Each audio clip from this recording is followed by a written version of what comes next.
from Angola?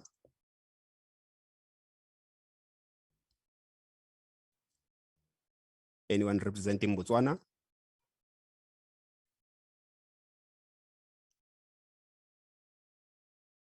Is there anyone representing Botswana? The DRC? Anyone from the DRC? Eswatini? Anyone representing Eswatini? Do we have Lesotho?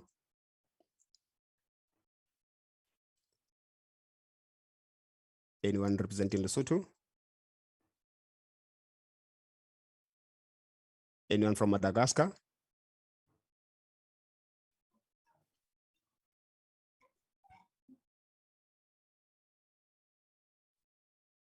There was someone on the platform at the beginning of the session who said that they are representing Madagascar. Maybe they are still on the road. Madagascar, we go to Malawi.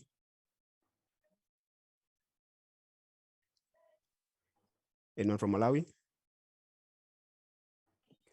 Mauritius? Yes, we are here. Is that Mauritius? Yes. Welcome. Thank you very much. Thank you. And then from Mauritius, we go to Mozambique. Anyone from Mozambique? Namibia? Good morning. Good morning, sir. Good morning. Bradley and Karula here from the Civil Society Information Center, Namibia. Thank you very much. Can you please follow the naming conventions? You start off firstly with the organization or the country that you represent, and then followed by your name, please.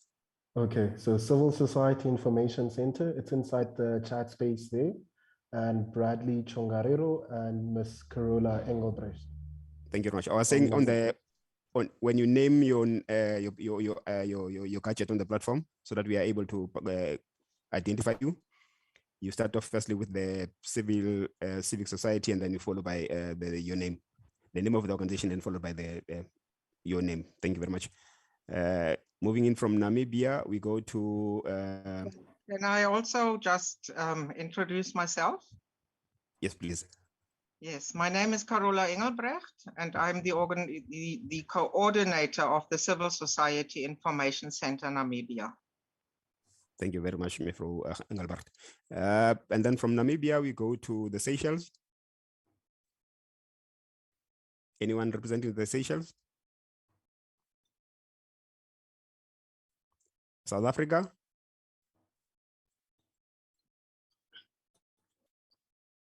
Anyone from South Africa? Tanzania? I see Mr. John Tamwa there from Tanzania. Yes, I'm Zimbabwean, but working for an organization that is based in Tanzania, the Pan-African Lawyers Union. Thank you very much, sir. As well as John Ambrose from TAMWA, Tanzania Media Women Association. Thank you very much, Tanzania. From Tanzania, we move on to Zambia. Good morning, comrades. Yeah, Geshom Kawaso, Zambia Social Forum. Good morning. Good morning, sir. Thank you very much. Thank you. We move on to Zimbabwe. Anyone from Zimbabwe? Good morning. I'm Natasha Ntini, and I'm coming from the Southern African Parliamentary Support Trust, SADC. Thank you very much, ma'am. And I'm Janet Zhou. I work with the Zimbabwe Coalition on Data and Development. Thank you very much. I think we've done with the logistics, as I indicated. Just to recap, can we kindly keep your videos on all the time, and also your mics muted until you're given a platform? In order to request an opportunity to speak, you raise your hand at the bottom of your screen. There's an icon where you can choose where you raise your hand to be given a platform. The session is conducted in the 3 SADC languages, which is English, French, and Portuguese. If you haven't done so yet, kindly choose the language that you will be using to follow the session. There's interpretation in all of the languages. Now it's time up for me. I have to hand over to the facilitator of the session for today. And the facilitator is Nefro Caroline Kwamboka. Madam Caroline Kwamboka is an independent, is an international development policy and advocacy expert. She has 20 years experience, and she has lent her expertise to the position and promote policies and funding that advance the development of the continent. Her vocation has enabled her to work closely with duty bearers in over 40 countries in sub-Saharan Africa, across Europe and parts of Asia. Ms. Kwamboka is a trustee, is a member of a trustee and founding director of African Renaissance, a charitable trust that works to advance gender justice and health equity across the continent. She holds a Master of Arts degree in Political Science and International Relations, and also a Bachelor of Arts degree in Anthropology. Ms. Kwamboka is also a member of the technical working group convened by the SADC Parliamentary Forum to provide technical support and backstopping for the process of developing this model law.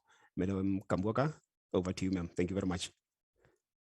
Thank you very much, Modise. A very good morning to our distinguished participants.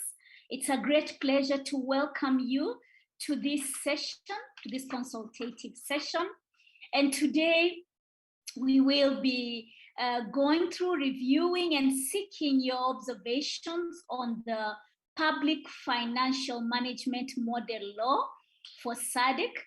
And it's really, it gives me great honor to recognize all the civil society organizations working in advocacy for good governance, promoting economic justice and other development issues with civil society in the sub-region.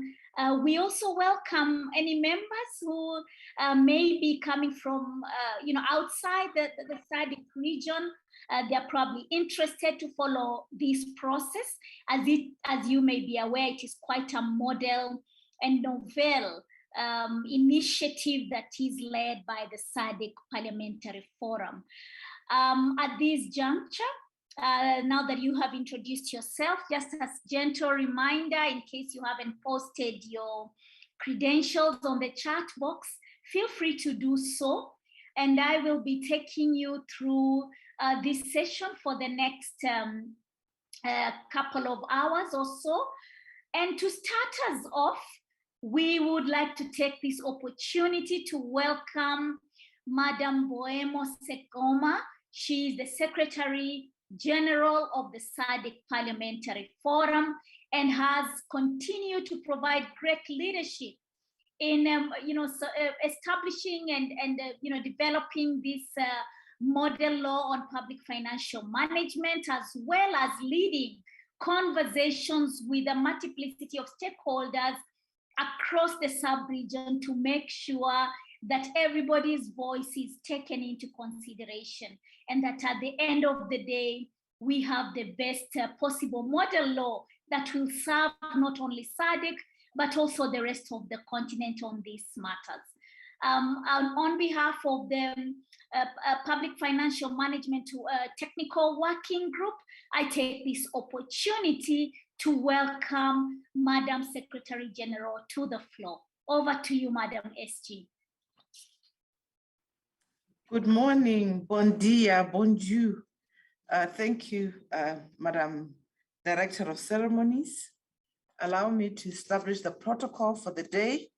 Dr. Gamal Ibrahim, the Chief of Economic Governance and Public Finance Division of the United Nations Economic Commission for Africa, UNECA, distinguished colleagues from the civil society organizations across the globe, and in particular in Africa, Mr. Danielle Greenback, our legal drafter for the SADC model law on public financial management, members of the technical working group on the model law on public financial management, yourself, Madam Moderator, Ms. Caroline Kwamboka, trustee and founding director of the African Renaissance, and a member of the technical working group on public financial management, SADC citizens following proceedings on various social media, members of the Fourth Estate, media,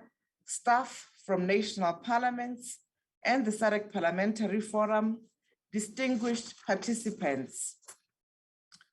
Dear colleagues, it's indeed a great privilege and honor for me to address a distinguished gathering of fearless advocates, comrades, experts, and practitioners working in the area of public financial management, an area less traveled. I welcome you today to this consultative meeting on the model law on public financial management hosted under the auspices of the SADC Parliamentary Forum. As you may be aware, the SADC Parliamentary Forum is accustomed to holding widespread consultations for its model laws under development, in view of ensuring that the model laws are responsive to the current needs and demands of the SADC citizenry. Dear colleagues, the consultation today takes place after a series of successful consultations have occurred with the SADC line ministries, auditors general, anti-money laundering agencies, revenue authorities, police representatives, and prosecutors, to cite but a few. However, it was also necessary to engage with private stakeholders, which are essentially non-governmental organizations that are not publicly funded and hence have their own perspective to the state of the public financial management framework of SADC member states and beyond. At this juncture, I wish to thank you for finding the time to attend today. The forum has always held civil society organizations in high regard, and furthermore, valued their immense knowledge base, as well as their abundant contributions to state processes.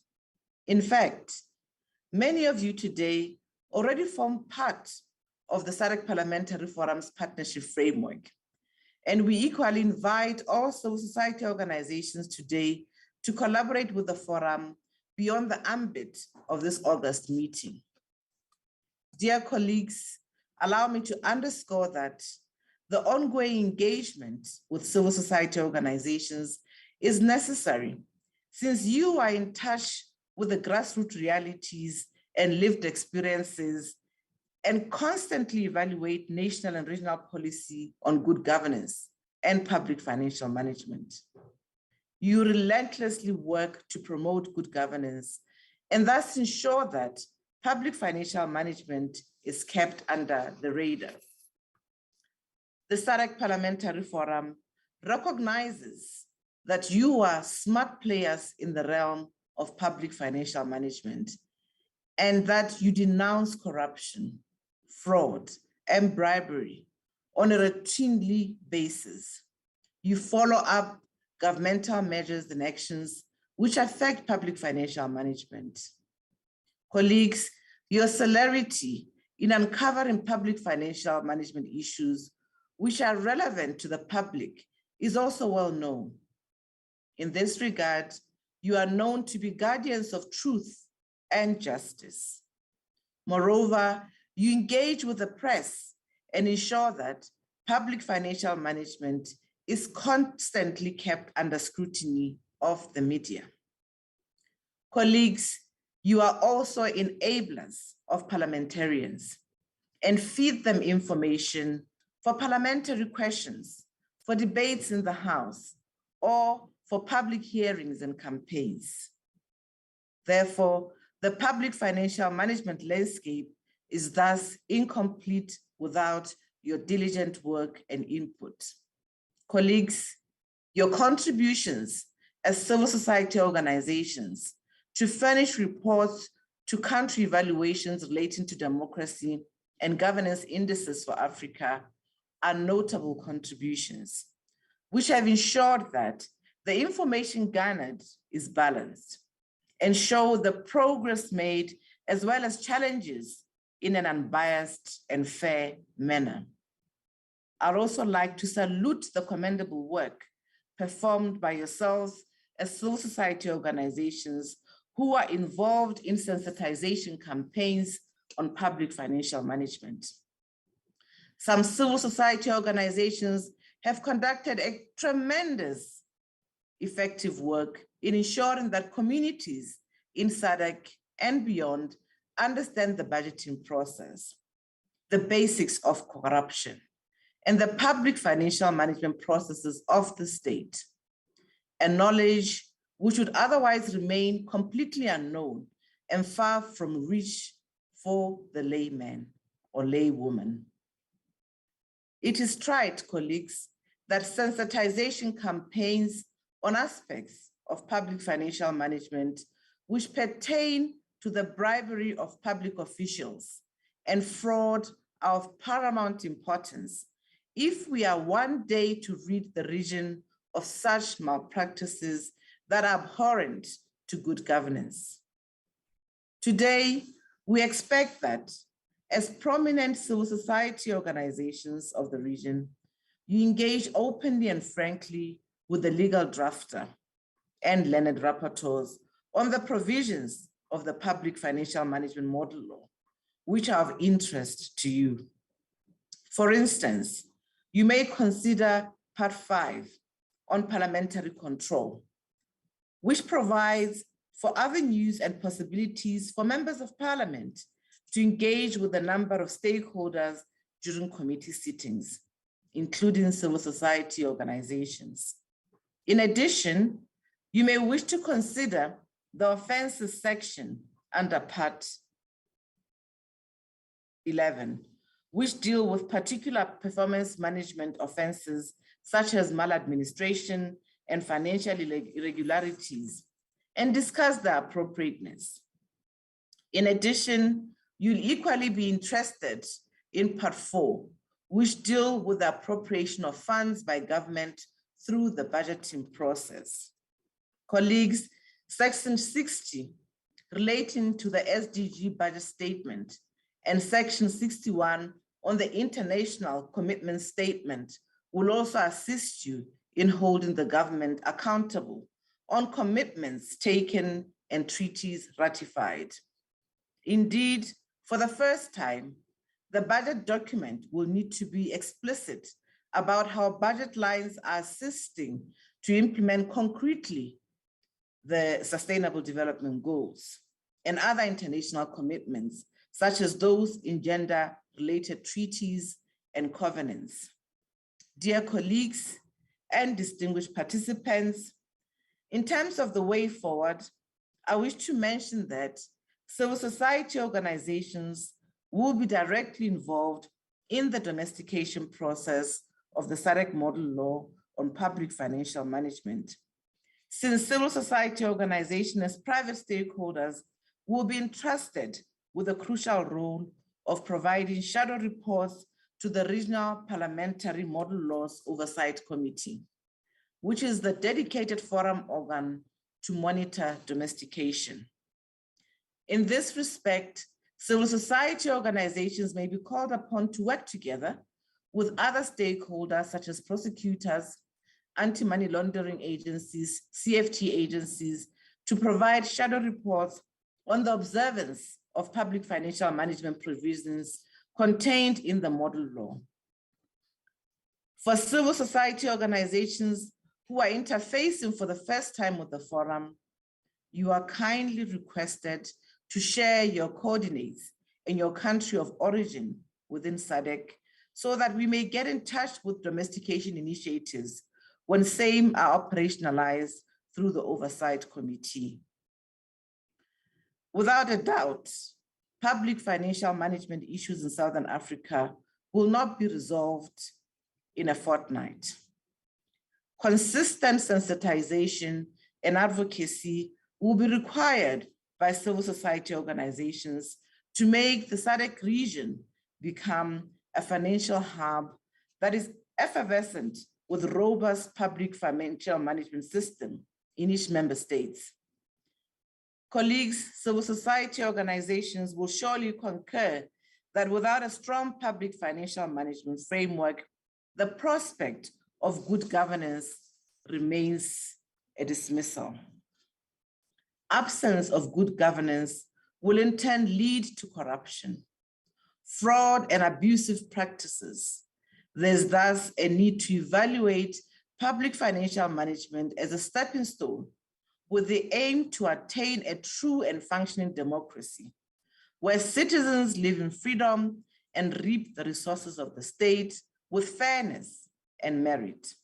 We have no doubt at the SADC Parliamentary Forum that civil society such as yourself will assist the forum in that noble and promising endeavor for a better and more equitable Southern Africa and Africa. On this note, I wish you a pleasant session and thank you for your kind listening. A warm applause to you, Madam SG, for this excellent tone that you have set to start off this meeting. Allow me to recap just very, very briefly and second your support to the fearless guardians of truth and justice that are in session with us today. And just to emphasize to the civil society members, distinguished participants, that as enablers of accountability within the different countries or within the sub-region, I think today presents a very important opportunity to engage, of course, with the SADC Parliamentary Forum team and distinguished learned rapporteurs that are in the house. Most importantly, with the legal drafter who has taken time and to listen to the issues and put forth these provisions that seek to ensure that there can be a standard set for public financial management issues in SADC. Of course, it is of concern that as we are doing this, the constant problems that that the continent faces, especially in areas of malpractice, can be considered, and that the role of civil society throughout the policy cycle can be taken, as a step higher, as a notch higher, and beyond this consultation, the preparation for direct domestication, the involvement of civil society members in downstream to ensure that these standards are domesticated and that there is a continuous pace set of an ever-present public financial management framework that responds to the need of the sub-region and even for the specific countries is actually going to be achieved. And with that, distinguished members or distinguished participants, allow me to now introduce our keynote address speaker, Dr. Gamal Ibrahim, who is the Chief of Economic Governance and Public Finance Division of the United Nations Economic Commission for Africa, UNECA. Before I invite him to take the floor, allow me to share that Dr. Gamal currently leads the Economic Commission for Africa's technical work on economics governance, public finance, and illicit financial flows. Previously, he led the secretariat at the secretariat of the UN High-Level Panel on Financial Accountability, Transparency, and Integrity. And this one was established by the presidents of the UN General Assembly and ECOSOC. Dr. Ibrahim has a Master of Arts in Development Economics from the University of Leeds in the UK and a PhD from Nottingham Trent University in the UK. He taught economics at the Nottingham Business School before joining the Fragile States Unit at the African Development Bank and then the Arab Monetary Fund in Abu Dhabi as a senior economics. And now, of course, in UNECA. He is widely published in books and in leading economic journals. And his main field of specialization is institutional economics, with a particular emphasis on development planning, economic governance, finance for development. Of course, we mentioned illicit financial flows and private sector development. He has also served as a resource person for the African Economic Research Consortium research and training programs, and he is a research fellow for the Economic Research Forum. Dr. Gamal, the floor is yours. Most welcome. Thank you. Good morning, bonjour, salam alaikum. Ms. Buyomo Sigoma, Secretary General of the SADC Parliamentary Forum, distinguished heads of civil society organizations, members of the Technical Working Group on Public Financial Management, Mr. Danielle, Greenback, legal drafter for the SADC Model Law on Public Financial Management, the distinguished meeting facilitator, Ms. Caroline Kwambuka, SADC citizens following proceedings on various social media platforms, staff of parliaments and SADC Parliamentary Forum, representatives of civil society organizations and media organizations, distinguished participants, ladies and gentlemen. On behalf of Dr. Vera Songwe, the Executive Secretary of the United Nations Economic Commission for Africa, it gives me great pleasure and honor to join you delivering this keynote address.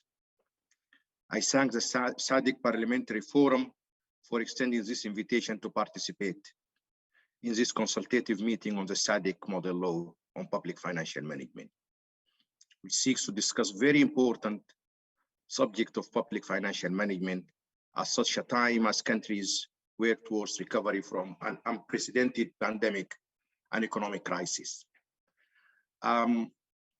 Speaking after Ms. Sukoma is not easy after her extensive and comprehensive lay of the land. So just allow me to say a few words in line with her speech.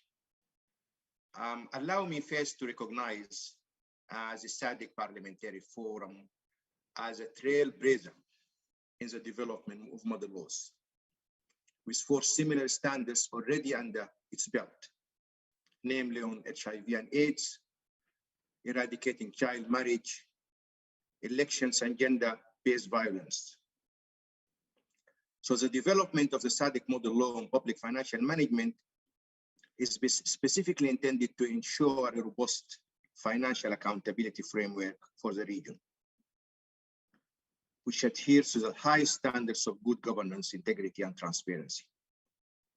The development of the model law is expected, as you know, to contribute to improve efficiencies of state entities that are charged with the task of collecting, managing, and spending tax revenues, and to combat fraud, corruption, and mismanagement of public resources.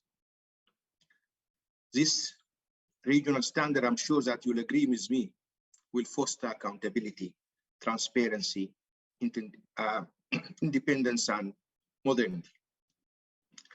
So this consultative meeting is indeed timely, coming at a time where COVID-19 has unmasked deficiencies and vulnerabilities in our public financial management systems, threatening development gains made over the last decade. This has emphasized the need to reinforce collaboration between the government and civil society in strengthening public financial systems. We are the ECA just concluded the annual African Economic Conference together with the African Development Bank and UNDP, themed Financing Africa Post-COVID-19 Development, underscores that public financial management will be key vehicles in implementing innovative financing mechanisms, and the importance of non-state actors, mainly civil society, in shaping current discourse on proposed post-COVID financing. So distinguished participants, ladies and gentlemen, Also allow me to briefly touch on the role of public financial management systems to Africa's sustainable and inclusive development, which is a strong focus area of our work at the ECA.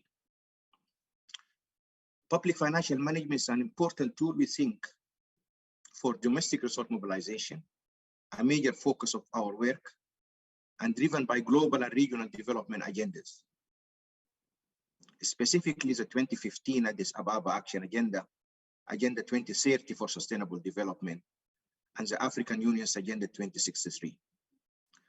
The success of these agendas greatly depend on the ability of countries to generate and mobilize sufficient, predictable, and timely financial resources. Development experience underscores that reliance on DRM enhances Africa's ownership of public policy, strengthening accountability and reduce volatilities associated with external funding. Uncertainties around external finance coupled with COVID-19 pandemic, I think have refocused efforts at inward resource mobilization. So second, there are bottlenecks to effective resource mobilization in SADC and in Africa generally.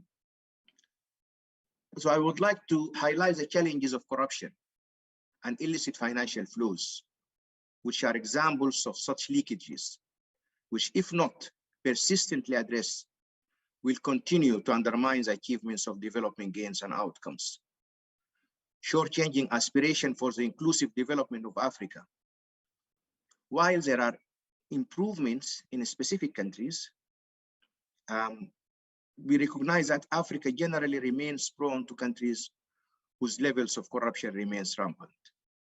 So for several years, ECA has been instrumental in efforts to improve public financial management in Africa through providing technical advice, policy tools, guidelines, model legislation, and generating the necessary policy recommendations to support countries in formulating the right public financial management systems, improve overall economic governance trajectory. We recognize that these efforts are driven by the overarching goal of boosting domestic resource mobilization among countries. Let me just give you a few examples. The ECA, in partnership with the African Union Commission, developed the African Anti-Corruption Model legislation in 2015.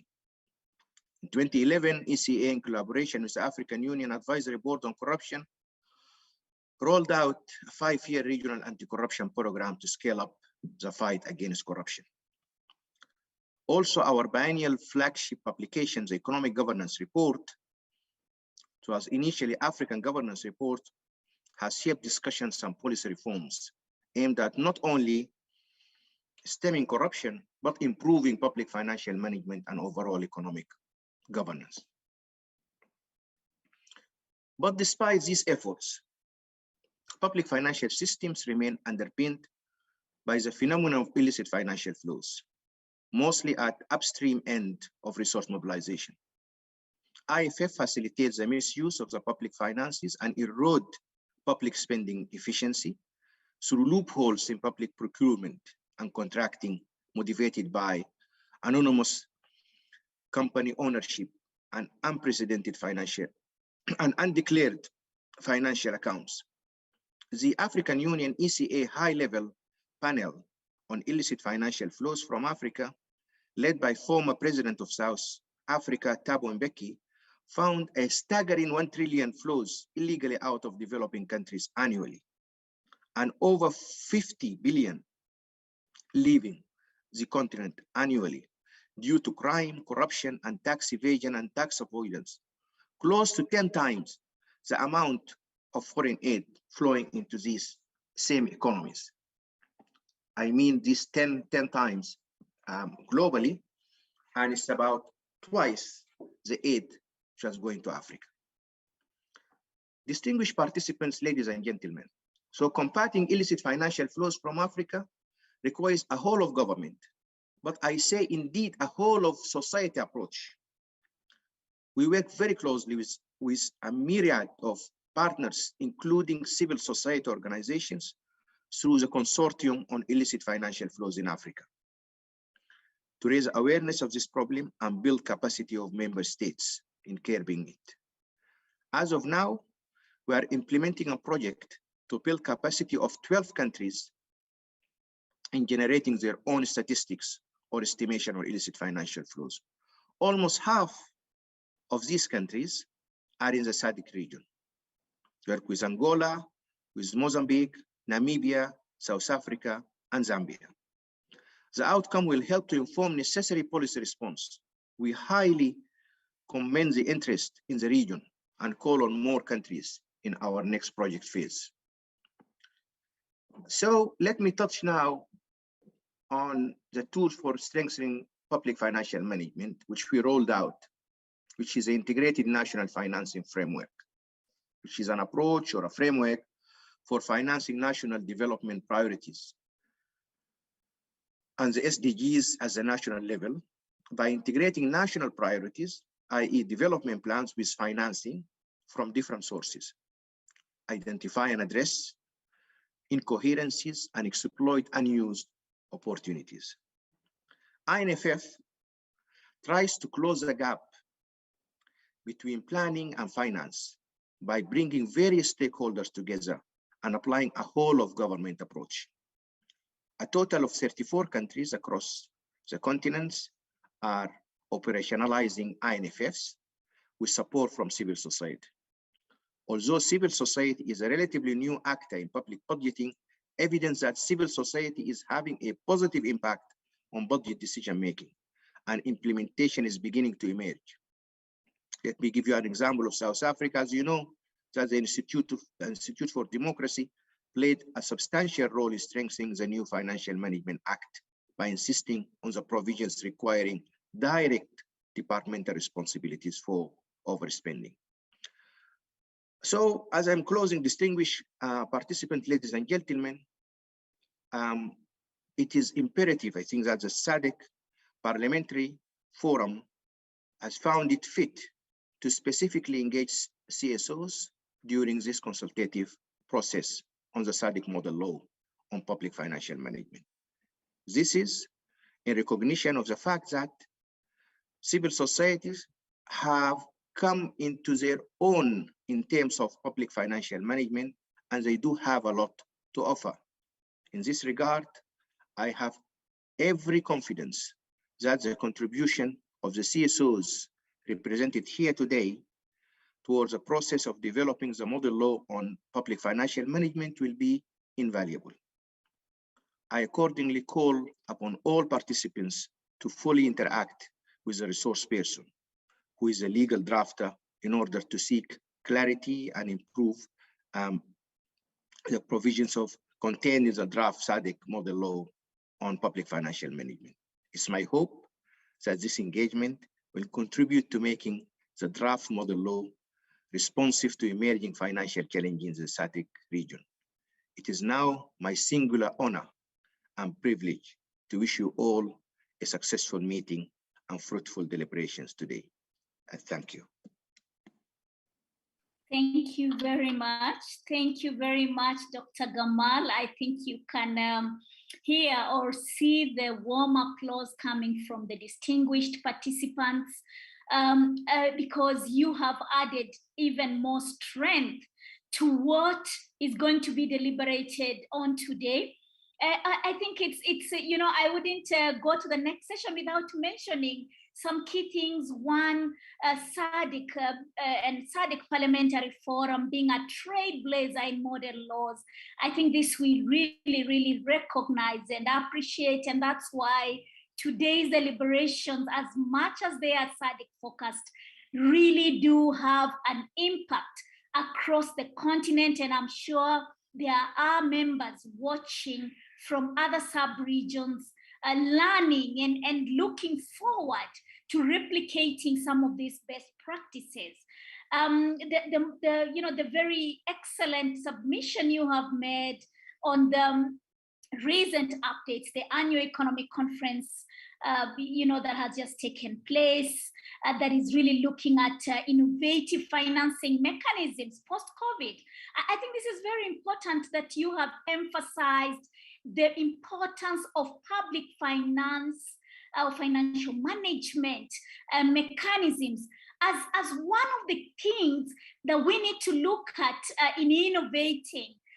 Because sometimes the financial conversations are always about mobilizing more resources, and we really need to focus that we can mobilize more if we manage better. I think this is quite an important role for PFM in domestic resource mobilization, is a point of emphasis that I wish to just borrow from your very excellent and inspiring remarks this morning. The reminder of the post-2015 Addis Ababa Action Agenda and the Africa we are looking at in Agenda 2063. What we want to achieve can only be constructed through these processes that we continue to build, to innovate. The policy systems that we put in place is what we look forward to taking us to the Africa that we all look forward to. I think, I wouldn't emphasize more on the strategies of anti-corruption that you are already working on with the African Union, the very, very amazing work on IFFs led by His Excellency Thabo Mbeki. In fact, just to preempt, that will be the next video clip that we watch. So as the media team are standing by to bring us closer and to share with civil society the excellent work, Dr. Gamal, that you have been leading on IFFs. I wish to also say that, or just recognize that the combating of ills that you have, the steps that you're putting through the consortium of IFFs to build capacity of member states. The 12 countries that you're focusing on, half of which are in the SADC region. The tools, the integrated national financing frameworks that are taking this work to the level that it is required to operationalize these aspirations is really something that the civil society members that are listening in today can carry on, can expound, can continue engaging you and the SADC Parliamentary Forum through, and of these countries that are already operationalizing the INFFs. I think these are important tools that can continue being expounded and utilized to respond to current and emerging needs in this, subsector or in public financial management issues. So with that, Dr. Gamal, once again, is to really appreciate your remarks, and this segues us very, very smoothly into the presentation, the video clip that we will watch just before we welcome the legal drafter, Dr. Danielle Greenback, to make his submission. Over to you, media team, for the video clip.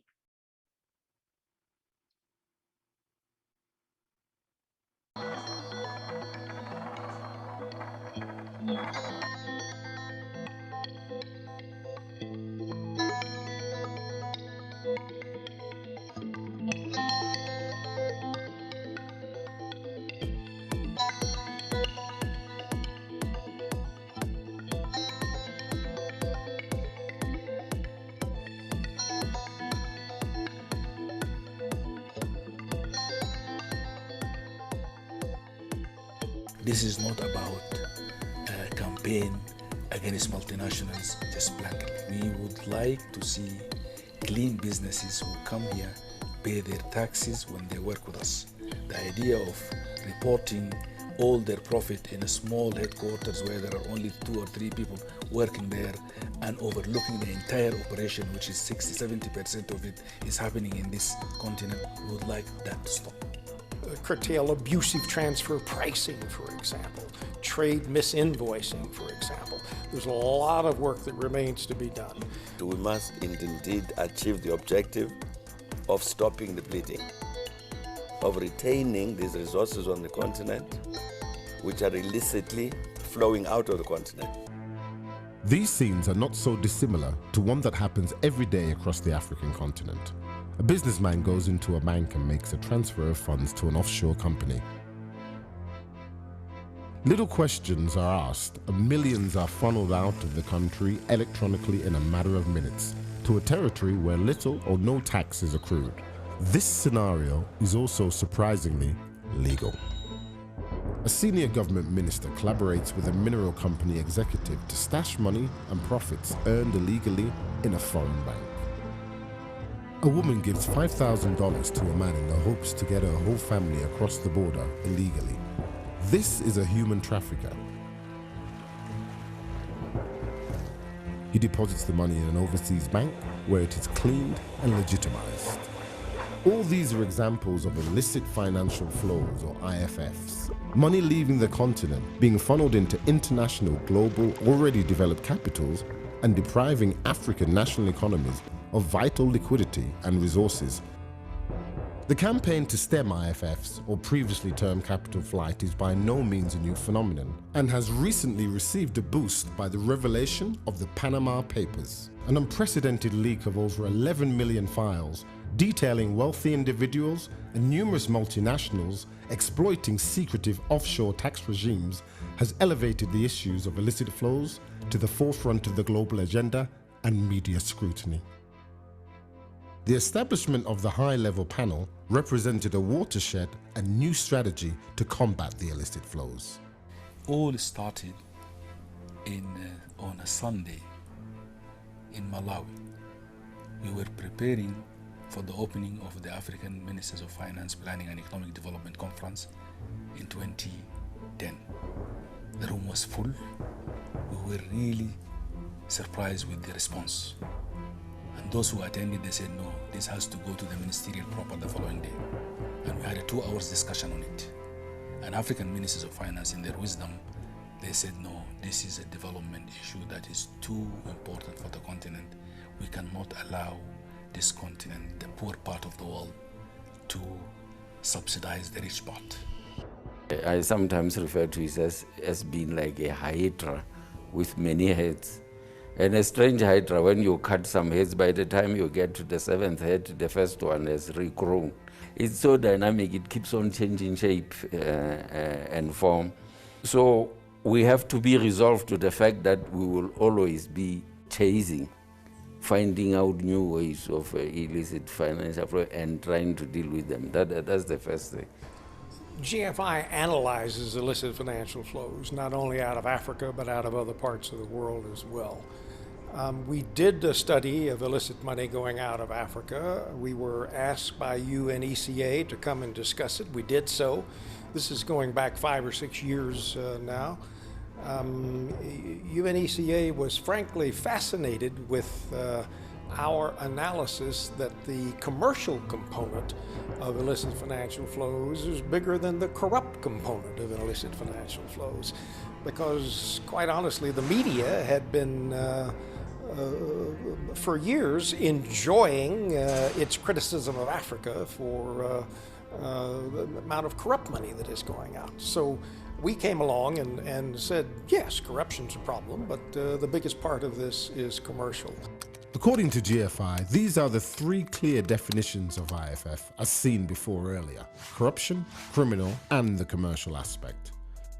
The estimated 50 to 80 billion US dollars that the African continent loses annually in illicit flows is about double that what the continent receives in ODA, or official development assistance. Moreover, based on the methodology of the Economic Commission for Africa, abusive transfer pricing and misinvoicing, the underreporting of amounts produced and profits made are another major source of commercial illicit funds lost forever.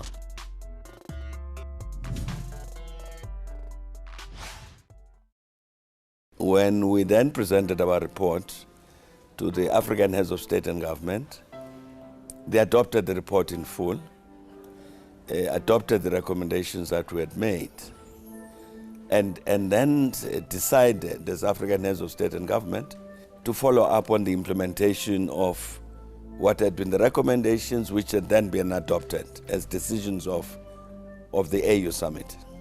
There's been a confluence of forces that have really given this a boost. And also, as you know very well, the birth of this was looking for how the continent can finance itself. And one of the immediate low-hanging fruits was the issue of illicit financial flows out of Africa. So I think it's firstly therefore leadership, secondly circumstance, and thirdly the strategy brought to this by the ECA. So it's been an exciting work, and the whole purpose is to promote African development. And how do you promote it? There has to be resources. It's resource mobilization. And in that regard, what are the obstacles to resource mobilization? And one of the obstacles is illicit financial flows from the continent. There is really nowhere else on the continent where there is a plug-in for policy and legislative shifts that we need to make on the continent to defend our outflows, other than currently the high-level panel. And they're doing a tremendous job because they've gone from beyond the report and letting it gather dust in somebody's office, but also looking at the systemic work that needs to be done, work with regards to policy and policy shifts, both at the ministerial, Ministry of Finance level, as well as bringing in civil society and regional organizations to make the necessary policy shifts that we require. It's good work that they do. Even before the Panama Papers, they have managed to elevate the issue of international financial flows, at least, or illicit financial flows from Africa, at least, into an international issue. It's a global challenge also. So they anticipated the Panama Papers. Perhaps they'll be similar in future, but already the work of the panel has already put this into the fore, has already elevated this into a global issue, a global challenge, something requiring global action. Illicit flows have steadily increased over the years in scale and magnitude, and fundamentally undermine our ability on the continent to achieve our sustainable development goals, impede transparency, and risk further increasing inequality and poverty. The campaign to stem IFFs is now galvanized under a wider context, incorporating an array of actors from civil society, tax and governance advocates, and government and parliamentarians. We wanted it on the global agenda. It is now on the global agenda. So there are many people who are part of this campaign to stop the continent bleeding of these resources. So it's governments, it's civil society, it's business, it's everybody. Our role we see as bringing the interests of citizens on the table to ensure that the design of policies that will ultimately curtail illicit financial flows and ensure domestic resource mobilization are policies that are not also at the same time leading to increased inequality and having a situation where it's already the poor that are already carrying the burden that are going to suffer out of that. And for that to happen, you need to have civil society organizations in the room to create that critical mass of actors to be able to again, demand that the politicians and the governments actually fulfill their commitments, honor their commitments in terms of what they have said they are planning to do to curb illicit financial flows. Firstly, do you even know that there's IFFs? And if you do, what does that mean to you as a political party? In election campaigns, in parties that are in parliament, because we just say MPs, some come from ruling parties, some from opposition.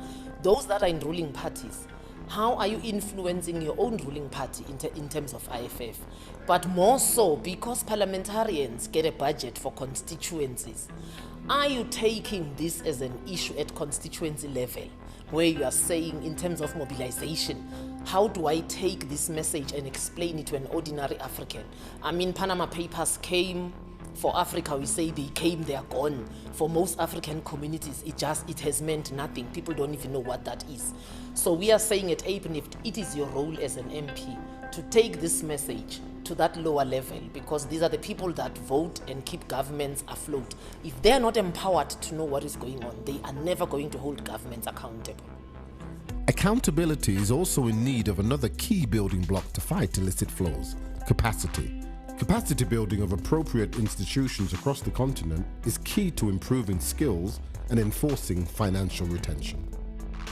We begin to see that capacity challenges or the lack of capacity is a critical issue for combating illicit financial flows and stopping the bleeding. In particular, one area where African countries have big problem is actually implementing the legislations and the laws that they have for for money laundering and for corruption and for all kinds of activities, illegal outflow of funds. And so we're working very hard to strengthen these institutions so that they can become more effective in dealing with these issues, and they become better coordinated in terms of what they do.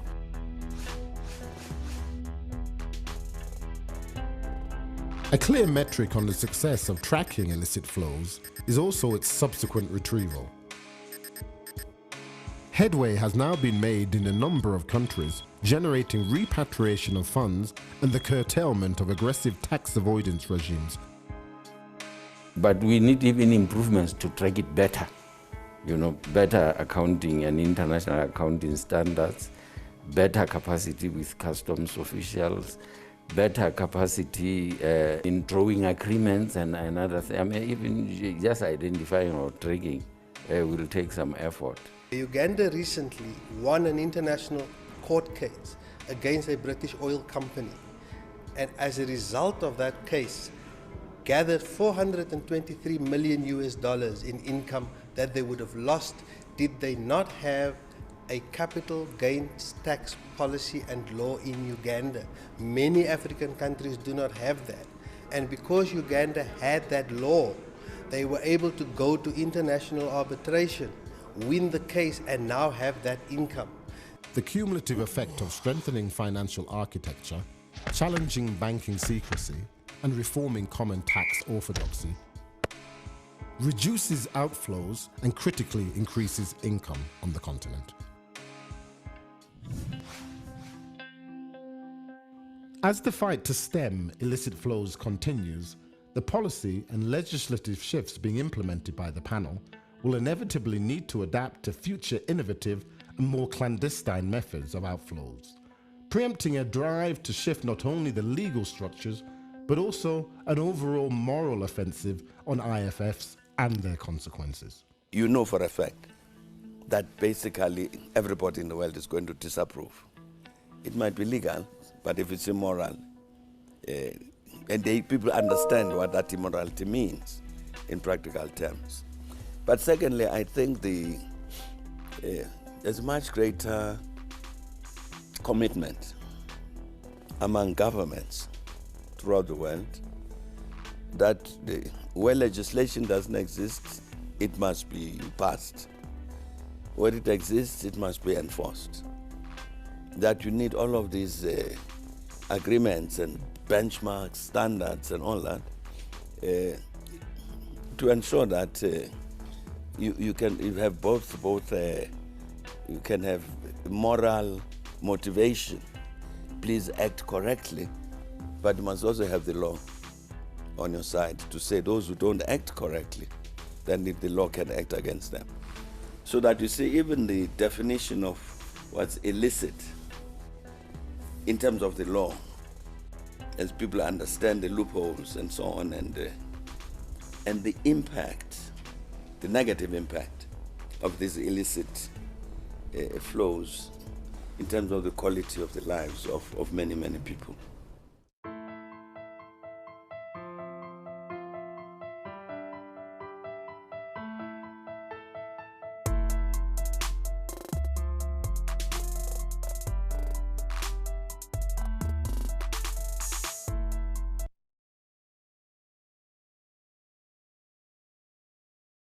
Very much. Thank you very much, media team, for that very insightful piece. And I start from the comment, the last comment by His Excellency Thabo Mbeki. We cannot have, there is no sustainability if we have islands, just a few islands of wealth existing in seas and oceans. of poverty. This is not sustainable. And, you know, just a few messages from that clip. I think it's very clear. It speaks for itself. We need to stop the bleeding. We need to stop the bleeding. We need to enable for legislative shifts to take place so that systemic work can be supported. We need to create that supportive system or supportive structure that enables for systemic work to take place so that the bleeding can stop. You know, our keynote address speaker, Dr. Gamal, already pointed out how much more is lost from the continent, and you can see it for yourselves from the clip, how much more we are losing, up to 10 times more of the inflows, you know, against what is flowing in, 10 times more of that is getting lost because of illicit financial flows. So I don't want to take too much time on the clip. I think Secretariat, you can provide, you know, if there is a possibility of providing the link so that the distinguished members can review some of those realities again against the work that they do, that this can indeed be part of setting the conversation going and sustaining the momentum for public financial management. And now to our main speaker, our legal drafter. I would like to welcome the legal drafter, Dr. Danielle Greenback, to make a presentation on the SADC model law on PFM that he has been drafting. A little bit on Dr. Greenback is to really share with the distinguished participants that Dr. Greenback is a barrister specializing in legislation and legislative process. He currently serves as counsel for domestic legislation in the House of Commons in the UK, and also as a general editor of Westlaw UK, Thomson Reuters. He has over 30 years experience in legislative drafting and machinery of government. He has drafted legislation, you know, edits 2 legal dictionaries and an international legal journal, has worked with so many parliaments across the world, including the UK, Albania, Isle of Man, Gibraltar, Myanmar, Nigeria, just to name a few. He has extensive experience as, you know, detailed in training and teaching legislative drafting skills. And this includes intra-government and external consultation processes. Dr. Danielle is also an associate research fellow of the Institute of Advanced Legal Studies of the University of London and a fellow of the Bingham Institute for the Rule of Law. I think there's really excellent talent, capacity, and skills that we have managed to gain from Dr. Greenback, and it really gives me a great opportunity at this juncture to welcome Dr. Greenback to take us through the model law. Over to you, Dr. Greenback. Thank you, distinguished Madam Facilitator. Good morning to you. Good morning to distinguished Madam Secretary General, and to our distinguished keynote speaker, Dr. Gamal Ibrahim. I share your welcome, which is extended to those joining us from civil societies, but I also wish to note with particular pleasure that this meeting is being joined both contemporaneously and after the event by SADC citizens throughout the region through the social media tools, And for those who are joining us on live stream, I, on behalf of Madame Secretary General and also on behalf of the Distinguished Technical Working Group and you, Madam Facilitator, I extend a welcome based on the importance of citizenry engagement in this model law, which will not work without the ownership of the citizenry that comes from a constructive engagement in the creation and development of the provisions of the model law themselves. I will shortly share my screen and take distinguished delegates through some key features of the model law. But before I do that, I wish to share with distinguished delegates two fundamental principles upon which the articulation of the model law is based. As always, when drafting legislation, one is faced with the need to balance conflicting desiderata. And in the case of the model law on public financial management, there are four conflicts, there are four tensions that pose an initial challenge to the framing of the law. And that challenge is one which you, Madam Facilitator, as a member of the Distinguished Technical Working Group, have been involved in facing. First, there is a need to balance simplicity against a requirement of certainty.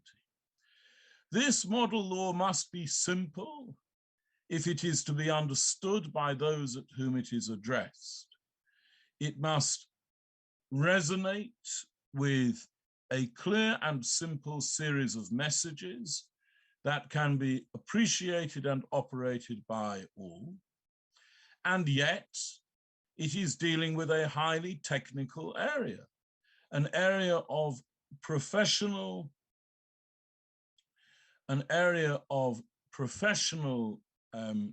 complexity and demanding technical features.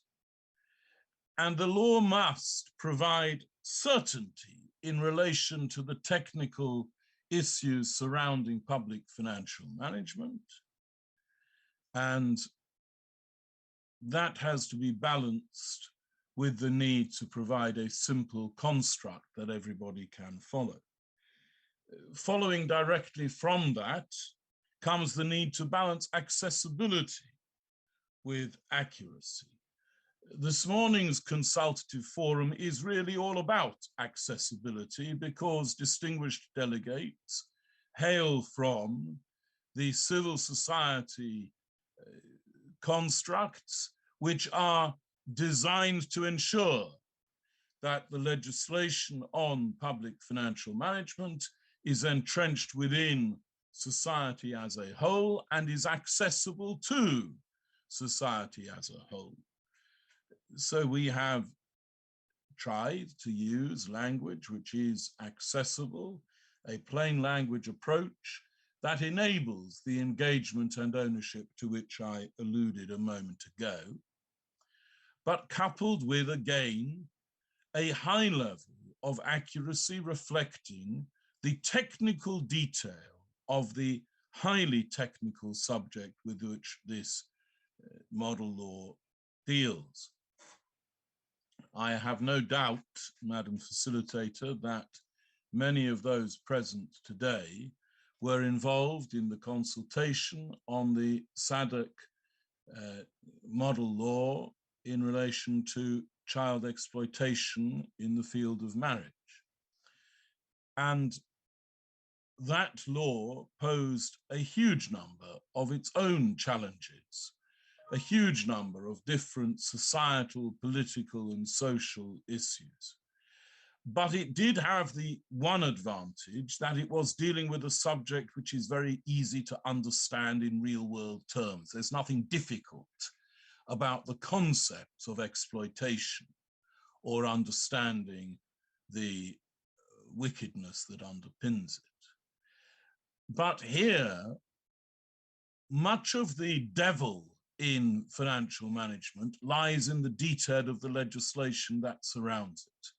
And it is a particular challenge, therefore, to ensure that the simple and accessible format provides the sufficient accuracy and certainty to combat at a technical level, the technical difficulties with which we are confronted. The clip we just saw on illicit financial flows showed how very often they are centered upon technical banking issues, money laundering issues of great complexity. And the law has to be simple and accessible, but at the same time, it has to be sufficiently certain and accurate to deal with those real world situations at the same level of technical complexity with which those who are trying to exploit them engage. Next, the clarity that is a necessary concomitant of the simplicity and the accessibility has to be weighed against a need to be flexible. Madam Facilitator, we could show a clear snapshot of where public financial management is today on the face of the model law, and were we to do that, the model law would become obsolete within days of its promulgation. We have to ensure that while giving clarity as to the state of the law today, the model law encodes and enshrines flexibility to adapt to the emerging developments of tomorrow. And nowhere in the model law is that more urgent or more apparent a need than in relation to crypto assets and cryptocurrency in Part 12 of the model law. You, distinguished Madam Facilitator, will remember that it was the technical working group that encouraged me to expand the original provisions on crypto assets and to provide greater detail into their regulation. But it's actually impossible to do that in a way that does not invite instant obsolescence, because the mechanisms of cryptocurrency are changing literally every day. So we have tried in Part 12 to combine a clarity and a flexibility. We have articulated fundamental principles of crypto regulation drawn from the London School of Economics and Political Science Institute of Global Affairs Basic Principles for Regulating Crypto Assets, 4th draft.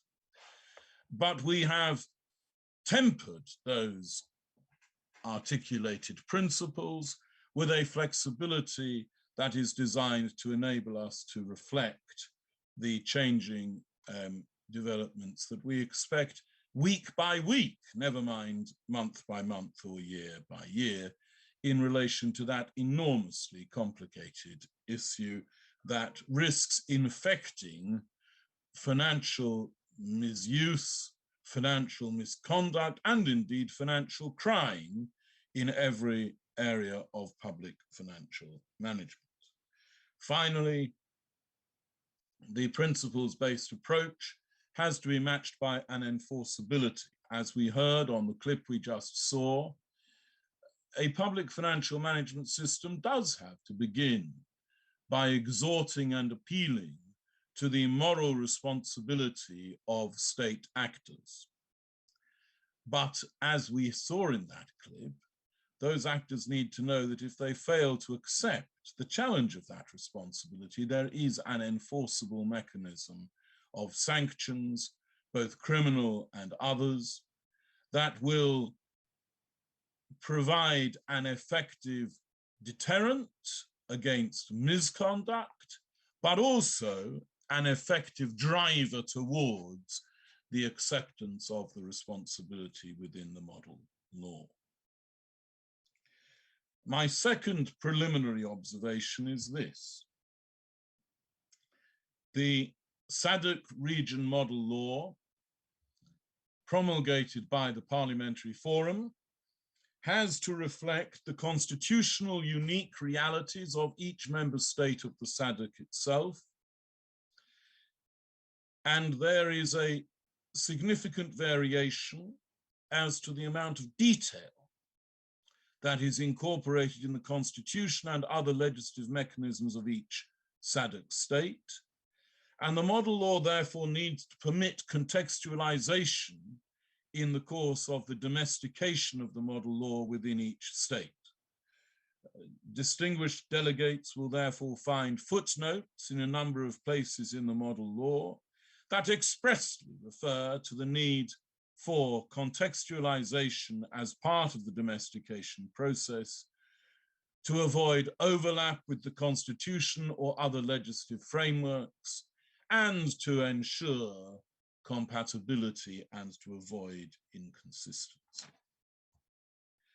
Madam Facilitator, I will now proceed to share my screen and identify some core principles of the model law. Would somebody from the Secretariat be kind enough to confirm that distinguished delegates can now see my screen? Yes, we can see your screen, Dr. Greenback. Thank you very much. In line with the balancing exercise that I adumbrated a moment ago, Part 2 of the model law articulates aims and objectives. Clause 9 sets out purposes for the Act, and these are not merely part of the preamble, although they will appear there too. These are operative provisions of the law that the courts will apply in accordance with the principles of administrative law. And they include the purpose to foster accountability, transparency, independence, and modernity through efficiency and effective processes in relation to the raising of revenue, the expenditure of revenue, and resources more generally. And distinguished delegates will appreciate when I show them later that the accountancy and other regulatory features of the bill focus not on cash accounting, but resources, which is of vital importance if illicit financial flows are to be traced through their non-cash stages. Accounting for receipts and expenditure and parliamentary oversight. We saw in a clip for one of the consultative forums a few weeks ago, Madam Facilitator, we saw a number of observations made by young members of different SADC states, their observations about public financial management, which is not something on which perhaps one intuitively expects young citizens to have profound views, but they clearly did. And one of the ones that remained with me most strongly was a young lady from one SADC state explaining that the fair raising of revenue is not what concerns her as much as the fair expenditure in a way that benefits all citizenry in a reasonably proportionate and reasonably equal way. So we do combine regulation of fiscal processes with the regulation of expenditure mechanisms in a number of places in the model law for that reason. Clause 10 requires, in the interests of accessibility and engagement, citizenry engagement, it requires the establishment of measurable outcomes for the optimization of public revenue and expenditure, for the prevention of unauthorized expenditure, to directly link public financial management to sustainability for future generations, and to optimize the effectiveness of parliamentary accountability and oversight. And ministers are mandated in subsection 2 of clause 10 to operate a scheme with measurable benchmarks for testing success towards the achievement of those outcomes. Clause 11 articulates the public financial management principles: transparency, accountability and participation, with formal and meaningful opportunities for the public, expressly including the most disadvantaged within the public, to engage in the budget process and other aspects of public financial management in accordance with the principles of participatory democracy, the oversight principle and the responsibility principle to which I alluded before, which is itself founded on the values in clause 10: integrity, independence, impartiality, equity, professionalism, accountability, and ultimately responsiveness.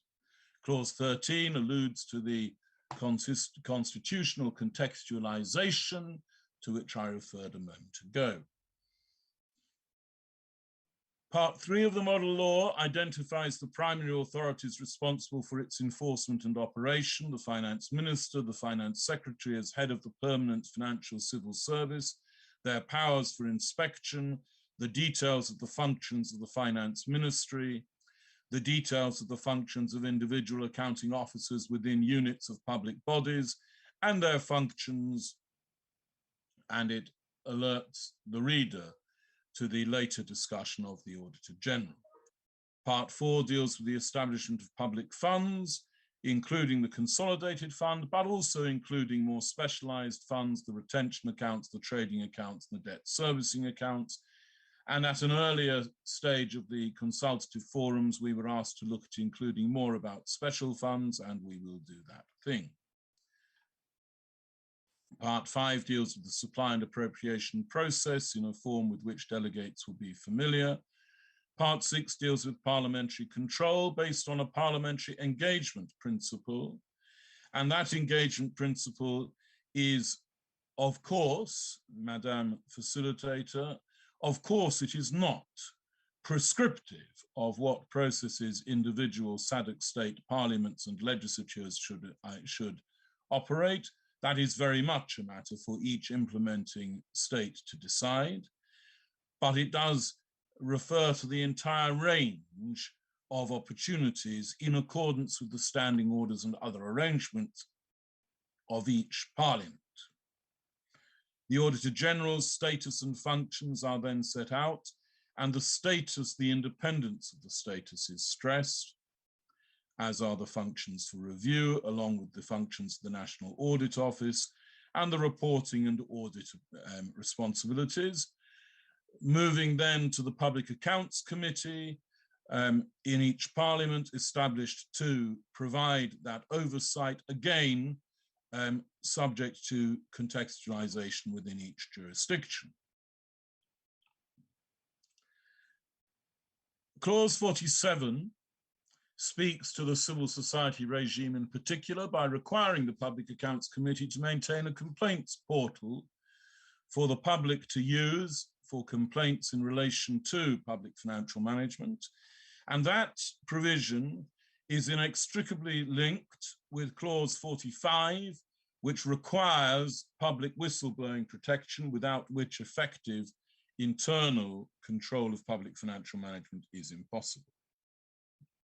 Part 7 deals with the national budget process, with documentation requirements that are designed to improve the accountability and transparency of the financial management process, departmental objectives, a sustainable fiscal policy, sustainable development goal statement, an international commitment and project statement, an equality and diversity statement to remind all citizenry of SADC states that equality and diversity must be at the heart of effective public financial management.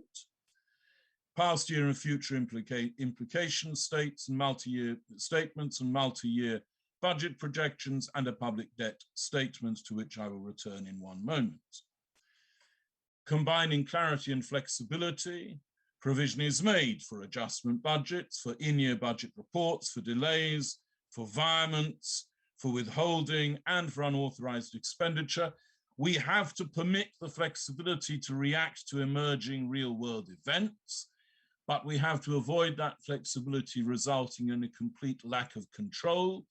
So it therefore takes place within the model law in an envelope of overarching regulation and oversight. Part 8 deals with government borrowing, including a wide classification of public debt, and the requirement to have a strategy through committees to control but oversee also government debt in all forms, including the issue of securities, including on-lending, including guarantees and indemnities, including anything that ends up in potentially incurring a public liability.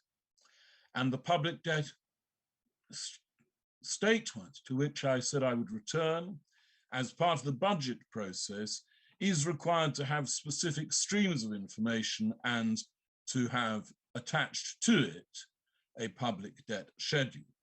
The debt ceiling, again, is not in any sense prescriptive to states. It does not control the substance. What it does is it requires special procedures for oversight and control to be triggered by reaching a particular ceiling. Part 9 deals with procurement and public resources, which is of particular importance, of course, in relation to preventing illicit financial flows and mismanagement generally. Again, there is flexibility provided for in emergency procurement, but within an envelope of overarching scrutiny. Part 10 deals with public accounts, and as I said before, these are on a resource accounting basis to provide the broadest possible control of public financial implications, with a whole of government basis for the accounts, again giving a true and fair picture of the widest possible range. Part 11 deals with financial misconduct, misuse, and maladministration. It aims at all public officials. It creates an offence of financial misconduct and an offence of misuse of public funds, based, of course, on penalties that will be provided necessarily, proportionately, and coherently within the criminal context of each jurisdiction. Maladministration is created not as an offence, but as a reporting mechanism that can lead to certain kinds of disqualification in accordance with the separation of powers. Part 12 on cryptocurrencies I have discussed before and therefore will not discuss at any length now. Part 16 again stresses the need for flexibility with a power for supplementary regulation, a power to give guidance, but always under the envelope of parliamentary control and scrutiny for which express provision is made. Madam Facilitator, I have now taken up the time allotted to me in the program, and I hope I have adumbrated the principal features of the model law sufficiently to provide an effective basis for the questions, comments, and suggestions of distinguished delegates. I thank you for your attention. Thank you very much, Dr. Greenback. A very, very big round of applause to you for swiftly taking us through the provisions in the model law for PFM. And it is at this juncture that, without much ado and without repeating the great comments and even limitations that you started off the session with, I just wish to really open the floor To the members of civil society, distinguished members, the floor is now open, and I can see we are just about at 50 participants in the room, and it would be prudent for us to go alphabetically by country. I suggest that we go by country, as this will give an opportunity for all member states represented here today, or civil societies from member states represented here today, to bring their observations and comments to the table. Allow me to take this opportunity to invite delegates from Angola. Angola, if there are delegates representing civil society movements in Angola, we invite you to take the floor. You can raise your hand so that we can see you and recognize you. And we will allow you to take the floor and make your observations. Angola. Okay, as Team Angola, if they are not online or if they are on their way, we will now consider Botswana. Civil society representing the Republic of Botswana, or from the Republic of Botswana. Botswana, DRC, okay, I can see a hand. I can see a hand from Zimbabwe. I can see a hand from Zimbabwe. I do recognize that some of the civil society members could be doing multi-country programs. And if that is the case, if I mention a country that you're already working in, please feel free to step in regardless of where you're based. I can see a hand from the Zimbabwe coalition. Zimbabwe coalition. Thank you very much, Caroline. It's only that I know Zet will come at the end and I may have to leave soon. This has been very enlightening and I think a very comprehensive modulo. We have been waiting for this and advocating for it for quite a while as well. ZimCode hosts what is called the Southern Africa People Solidarity Network. So we also work at that level of the SADC, and issues around public finance management at a regional level have been a major concern for our network members, who are composed of community-based organizations, social movements that are being impacted, especially by illicit financial flows, extreme poverty, inequalities, unemployment, and the like. So this is really welcome. And I think from the presentation that Dr. Greenback has done, I think this is very comprehensive.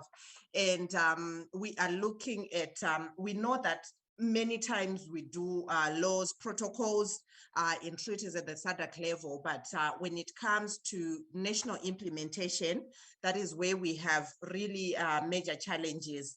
We have been following, for example, on the debt question that he was referring to, most of the SADC countries have not been complying with the legal or the thresholds at their national levels, but also at the SADC level of 60% of the GDP. Most of them exceed those thresholds. So we hope that we'll be able to do a lot of work in terms of ensuring that this is domesticated and it can be implementable, and we can monitor and track implementation at the national levels. I really appreciate the role of Parliament. We have different programs that we are also running in terms of oversight role by Parliament. What we have seen in the region in quite a number of countries as well is that there is a massive curtailing of the oversight role of Parliament in public finance management. The executive borrowing or over exceeding, budgets, creating deficits and over expenditures without parliamentary approvals. And this is a case that we've realized, especially in Zimbabwe, where we are sitting, but in quite a number of other SADC countries as well. So I think strengthening the role of Parliament on PFM is a welcome development that the PFM model law is covering. But I think there is also an issue of, I don't know how we're going to make states as well commit to strengthening, the parliamentary system in terms of oversight, because in many of the jurisdictions in the region, there's lack of capacity at parliament level as well to play that oversight role. So I think there is need for budgetary commitments to allocate to, parliament, especially for those that work maybe within the parliamentary portfolio kind of committee systems, to strengthen, parliamentary portfolio committees so that they can play their role in terms of budget performance, monitoring, in terms of debt monitoring, in terms of tax incentives monitoring, and all these issues, because they remain very technical. And most of our MPs are not elected on the basis of educational qualifications or expertise. They are coming from their constituencies, representing constituencies, and mainly governance issues as they just appeal at election periods to their constituencies. So I think there is need for the model law to really ensure that states commit to budget allocations for the capacity building of parliament. Lastly, I'm very interested because in Zimbabwe, we were just actually aligning our Public Finance Management Act to the Constitution, and we've been working on some of these issues to ensure that the Public Finance Management Bill that has already gone through public consultations really captures some of these issues that are being raised, especially on strengthening the parliamentary oversight role and curtailing the excess powers by the executive when it comes to the PFM. So it's to also see how this model law is going to influence the processes that are already ongoing, whether there will be those clauses to deal with reforms that may be required to ensure that there is alignment. But generally, I think this is welcome, and thank you to the SADC-PF for this consultative process. We hope to engage even more with this model law as we do our action plans to ensure that we engage at the national levels and monitor domestication first, but implementation as well in some of the provisions to ensure that we have sound and robust PFM systems that curb corruption, that curb illicit financial flows, excessive borrowing or irresponsible borrowing by our governments. So thank you very much. Thank you very much, Janet, from the Zimbabwe Coalition on Debt and Development, for this very excellent submissions. And, your comments are welcome. Your questions are also welcome. We'll put that on the parking lot as we continue, so that we give an opportunity to the legal drafter to respond after we have taken a few more from the floor.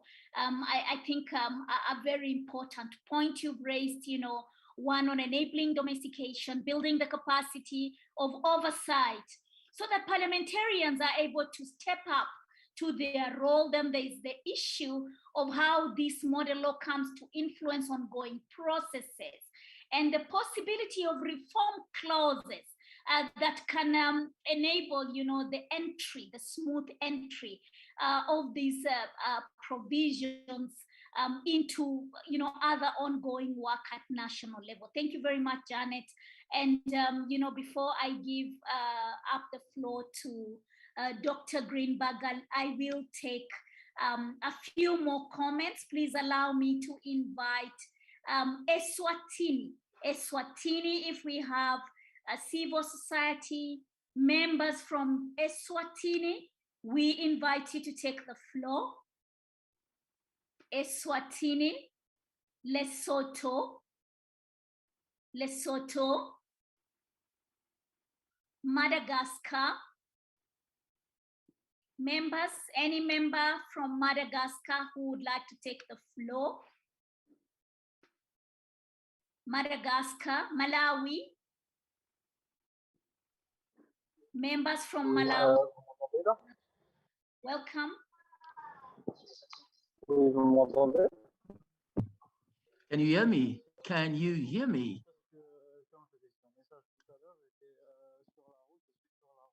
I was on the road. I've tried to connect myself. Maybe I've listened to the presentations and or most of it submissions. I have listened this thematic, this question on public finance management. Not only inviting civil society, but I think there is a need to also invite politicians, people in politics to come and speak to them about sound public fund management as well. Thank you very much. Thank you very much. Ni Aina Rahagalala, Madagascar, thank you very much for your observations. Please feel free to continue, contributing even on the chat box. And we continue to welcome your observations and thank you for the kind words. Malawi. Civil society from Malawi. Mauritius. Yes, I'm the representative of Transparency Mauritius. My name is Lovania Pertap. Thank you, Mrs. Facilitator, and thank you, Mr. Greenback, for this very insightful expose. What is happening in Mauritius is that we have laws, but we have a big problem with the implementation of laws. It appears that we are being unable to fight corruption properly. Regarding the IFFs, we all know that a large part of it goes through the offshore sector in Mauritius. And my question would be, do you think it is necessary to have legislation regarding a register of ultimate beneficial owners so that politicians, criminals, big business, they can no longer hide behind shell companies and other schemes to benefit from the offshore sector, and nothing happens to them. In practice, nothing is happening to them in my country. Thank you. Thank you very much, Lovenia, from Mauritius, for this very strong, submission and the question of the jurisdiction that you find yourselves working very hard in transparency, and given that transparency, what can we do to unravel the mystery that enables hiding, that enables secrecy, and therefore enables IFFs to continue thriving. Thank you very much, Lovenia. I think I can take one more, then give a pause to allow Dr. Greenback to respond to some of the issues that are coming on the table. Mozambique, one more from Mozambique, if there is a Mozambique member, before we hand over to Dr. Greenback to respond. Anyone from Mozambique? Okay, Fambai, please take the floor.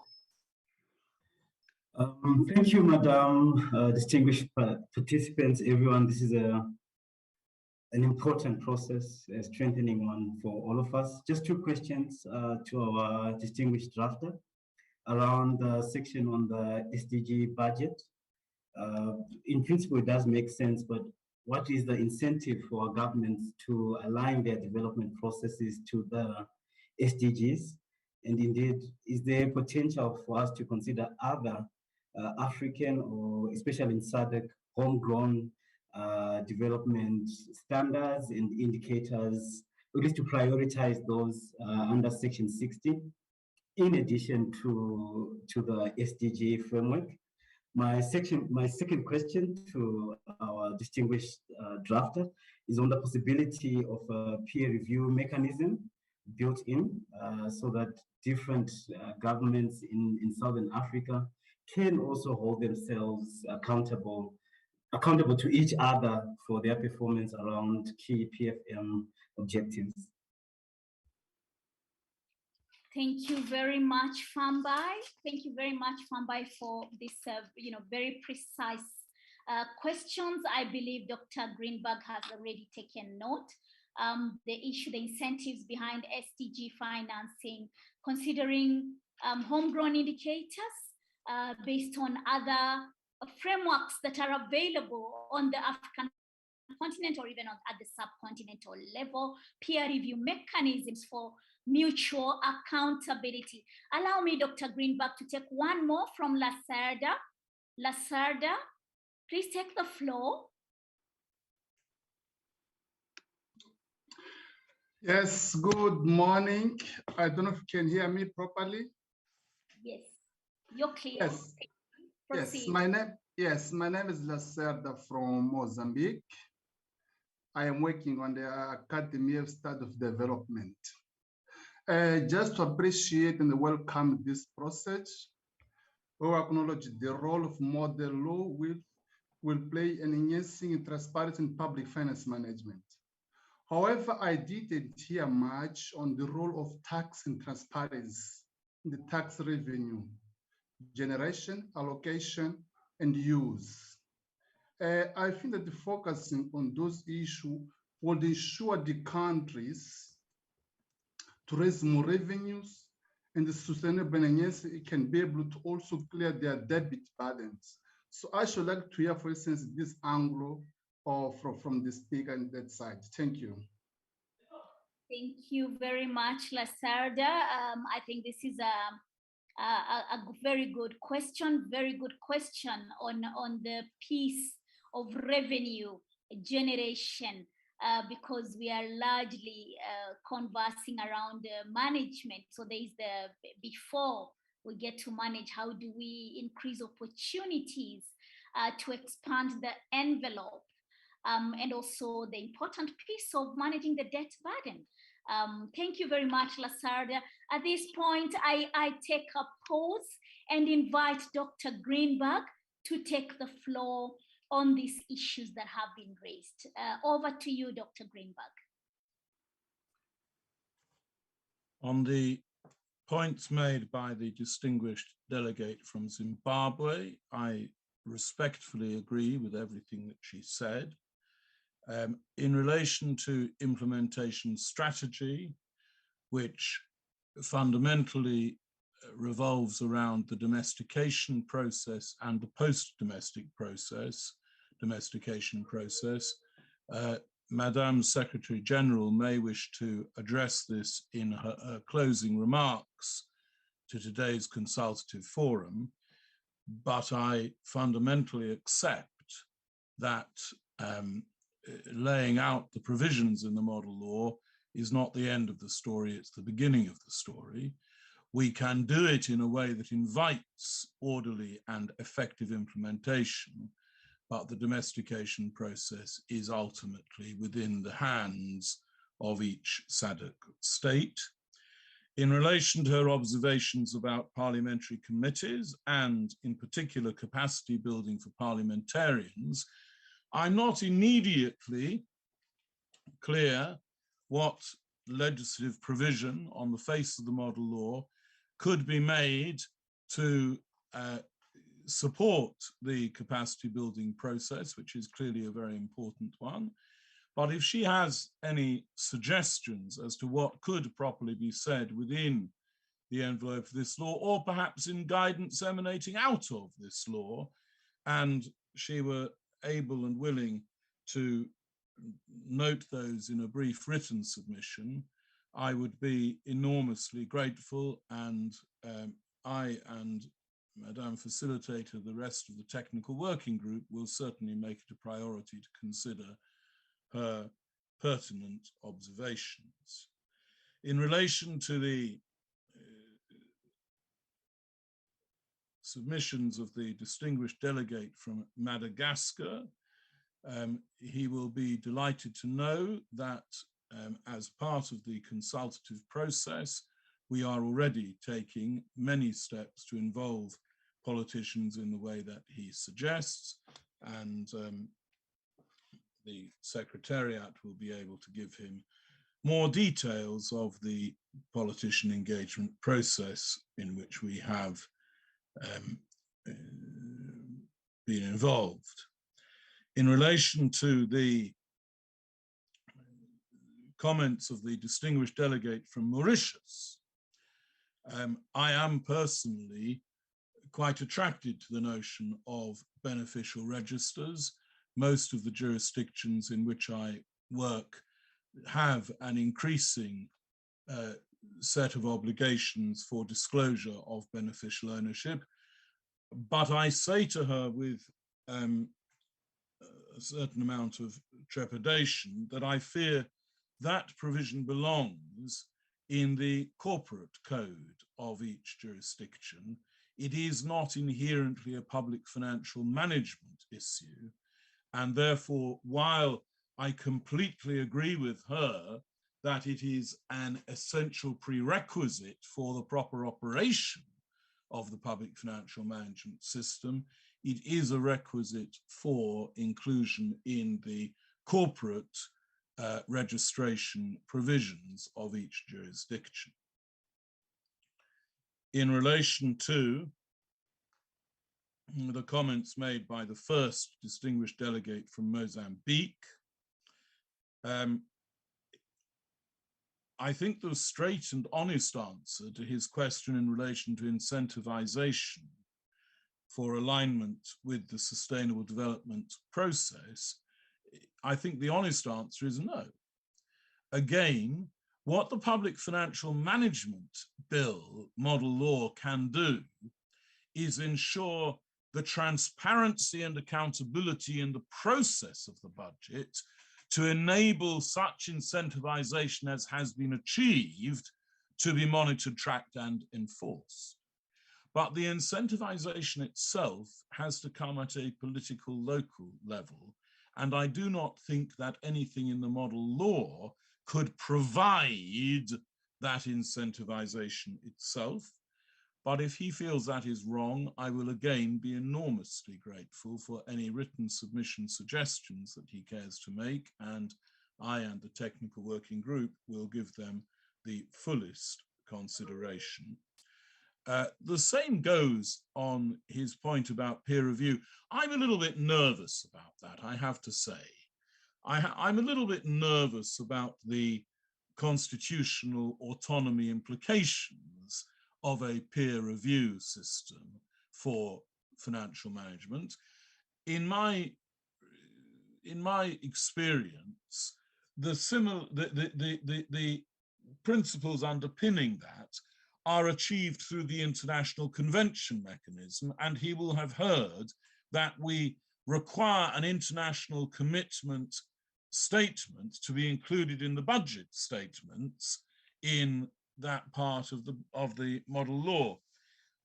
My instinct is that that is as far as one would want to go, but that is very much my instinct from outside. And again, if he has any detailed submissions that he would care to make on how the peer review process might work, I would be very interested indeed to see them and to discuss them with the technical working group.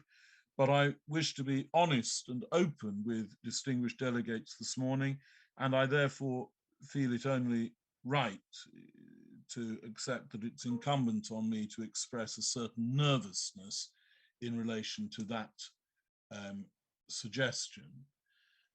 In relation to the comments of the second distinguished delegate from Mozambique, I echo your response, Madam Facilitator, that revenue generation is, of course, a fundamental prerequisite, and it is, of course, therefore a fundamental priority.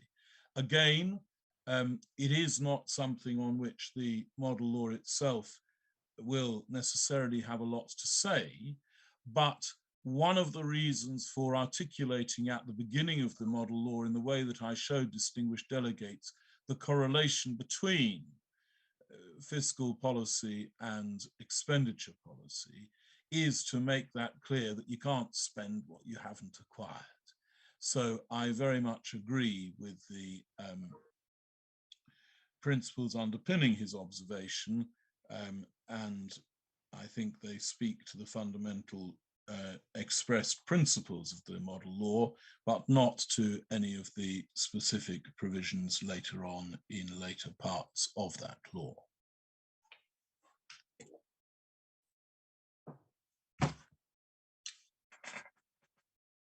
Thank you very much, Dr. Greenback, for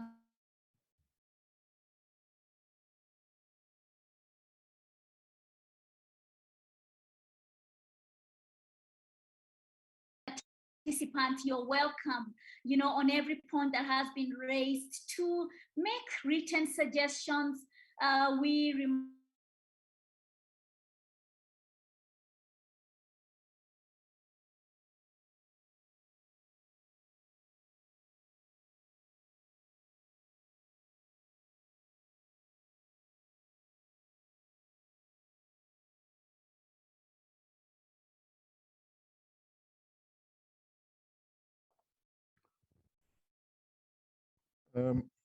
Madam Claire, it looks like Caroline is temporarily frozen.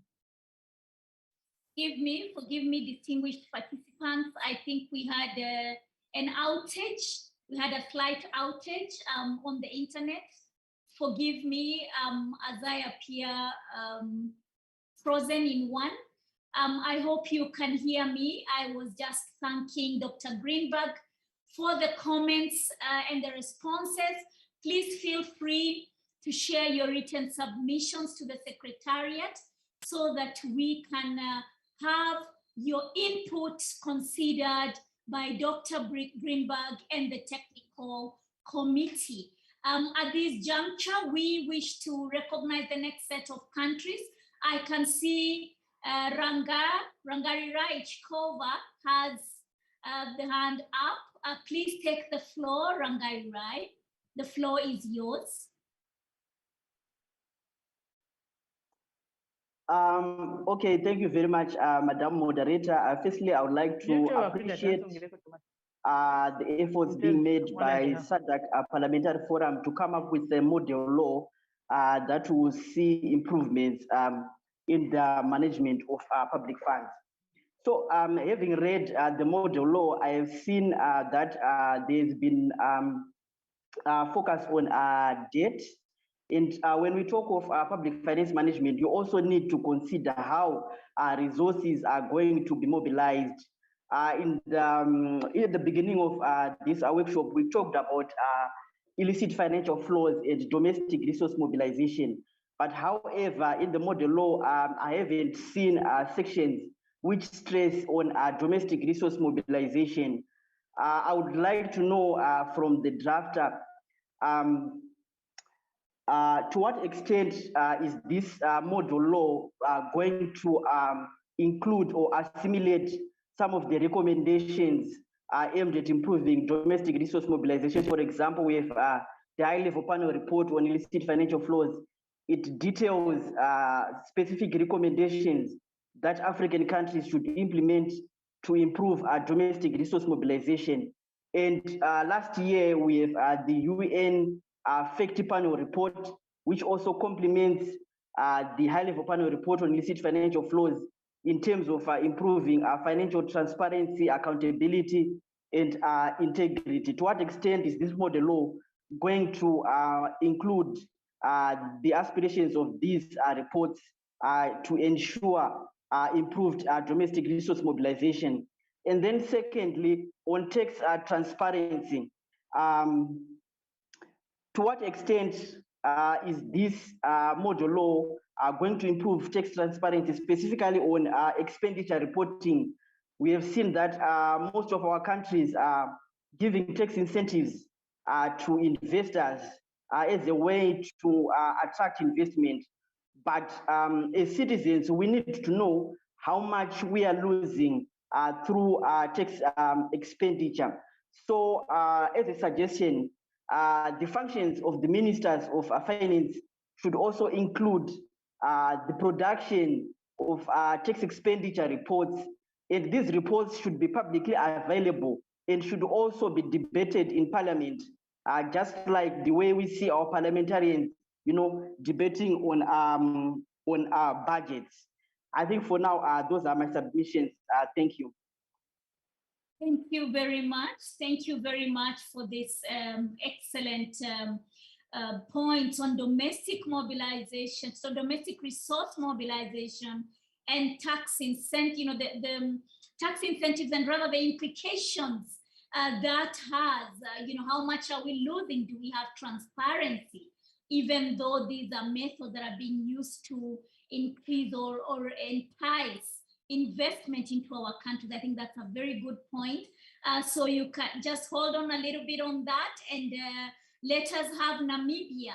Let us have Team Namibia take the floor. Team Namibia, for your submissions. Thank you, Madam Facilitator. We in Namibia got only to know about this meeting about 2 days ago. So we are very thinly represented, but we shared this as the Civil Society Information Center to those that have been known to have a keen interest and also done research on this topic. Not on the model law. Like I said, we were not aware that something like that is in the making. But when I saw the calendar of consultations, I was wondering whether the analysts, for instance, audit firms, I see that the auditors are mostly the public auditors, the government, the auditor general, and so on, but the business sector as such, because they are involved in these transgressions. Or they would also be able to make contributions how to improve the law, the model law, the draft model law. And we have a lot of analysts. So these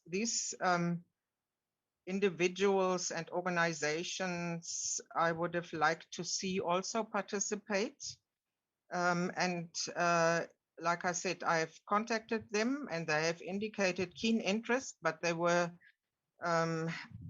unhappy for the late notification. I must say it is also difficult in Namibia. We don't currently have a civil society umbrella body. So the Civil Society Information Center, or in short Civic Plus 264, was established as a means to mitigate the absence of an umbrella body to at least get civil society involved and know what's happening in the country and in SADC and on the continent and in the world, where we can play a role, or what role we should play.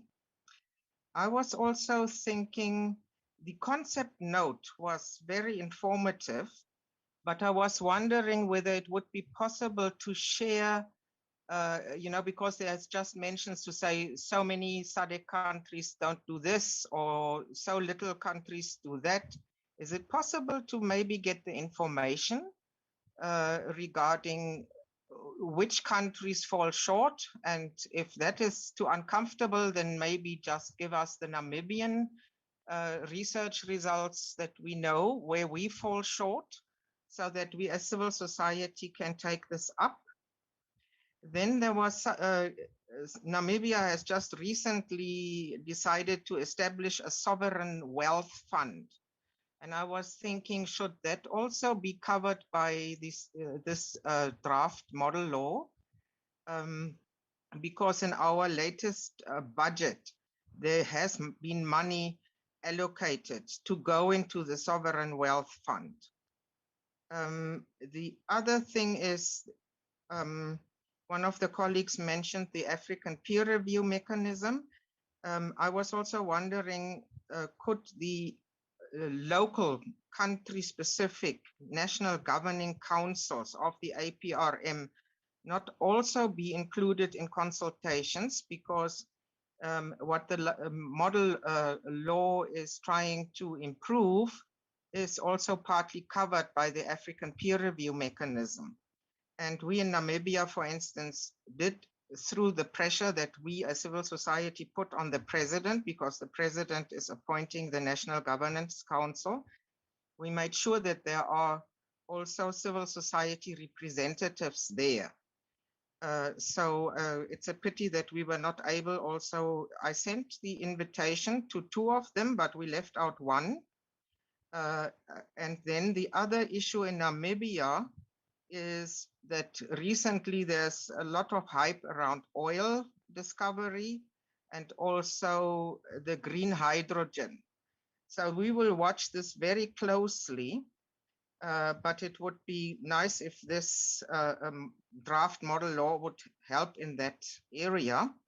We have an organization, a research organization in Namibia, the Institute for Public Policy Research. They have just recently launched a project, a program called Integrity Namibia, where we will follow the route and path of money that went missing or was misappropriated. I think also the media have not been included in this consultation series as far as I can see from the calendar. So maybe that should also be considered.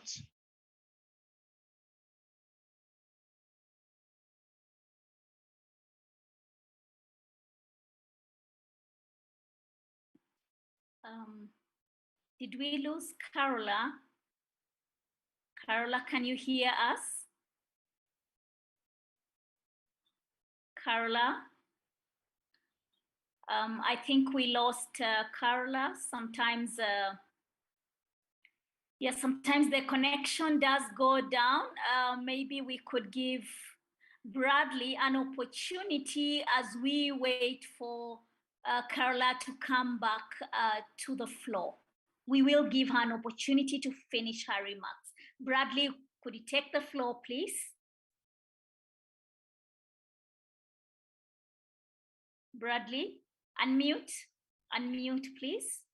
Unmute. We've been doing these Zoom things for so long and I'm still not unmuting myself. I'm actually Carola's colleague at the Civil Society Information Center in Namibia.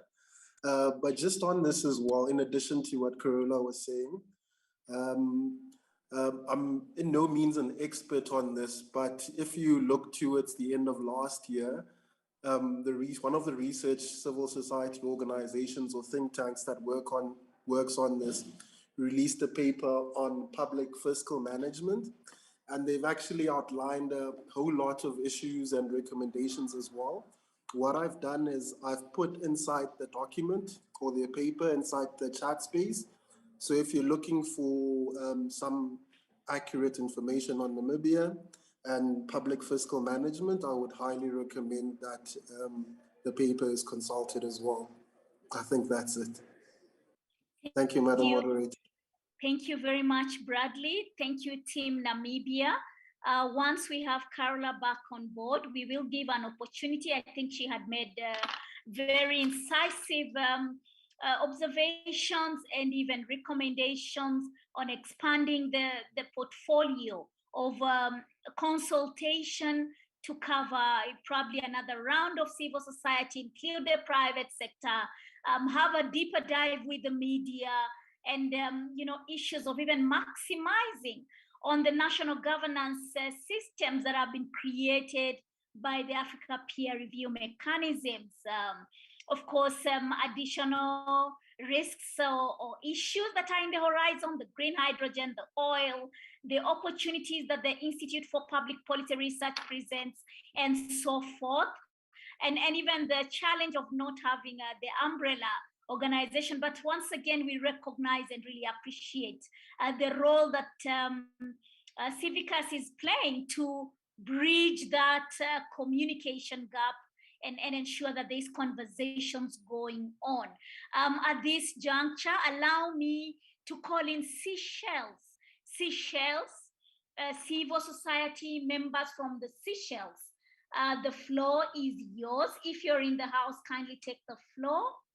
Kindly raise your hand and take the floor so that we're able to see you. Seychelles, South Africa,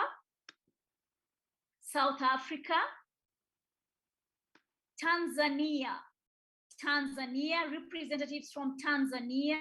I think I've seen something going in the chat box. There's a question from Tanzania. Rogers asks, is it possible to share the document? This is the draft bill so that we can have time, the draft model law, so that we can have time to go through it properly and even bring the views and make views, present observations in writing. I think Secretariat has heard you, and you know, at the point of closing, we will give an opportunity to the Secretariat head, the Secretary General, to respond to some of the issues that are specifically speaking into, you know, scheduling or, you know, issues that are probably policy issues, and any further recommendations of sharing the technical document will come from Secretariat. So Tanzania, the floor is yours. The floor is yours. If you'd like to make some contributions in plenary, please take the floor. Observations from Tanzania. Rogers, would you like to take the floor?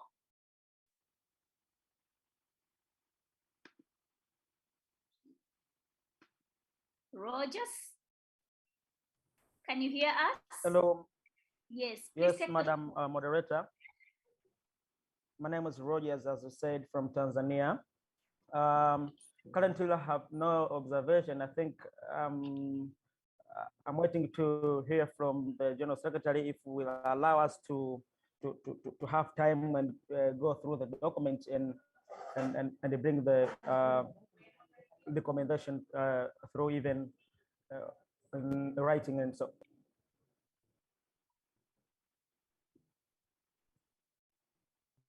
Thank you. Thank you, Rogers. Thank you very much, Rogers. I believe your point has been taken by Secretariat team. We would like to invite Zambia to the floor. I can see we have representatives from the Zambia Social Forum. Zambia Social Forum. Thank you very much. Yeah, thank you very much, Madam Moderator. Yeah, for us as Zambia, what we are calling upon is the practicability in terms of realization of the proposals that are pertaining to the public financial management.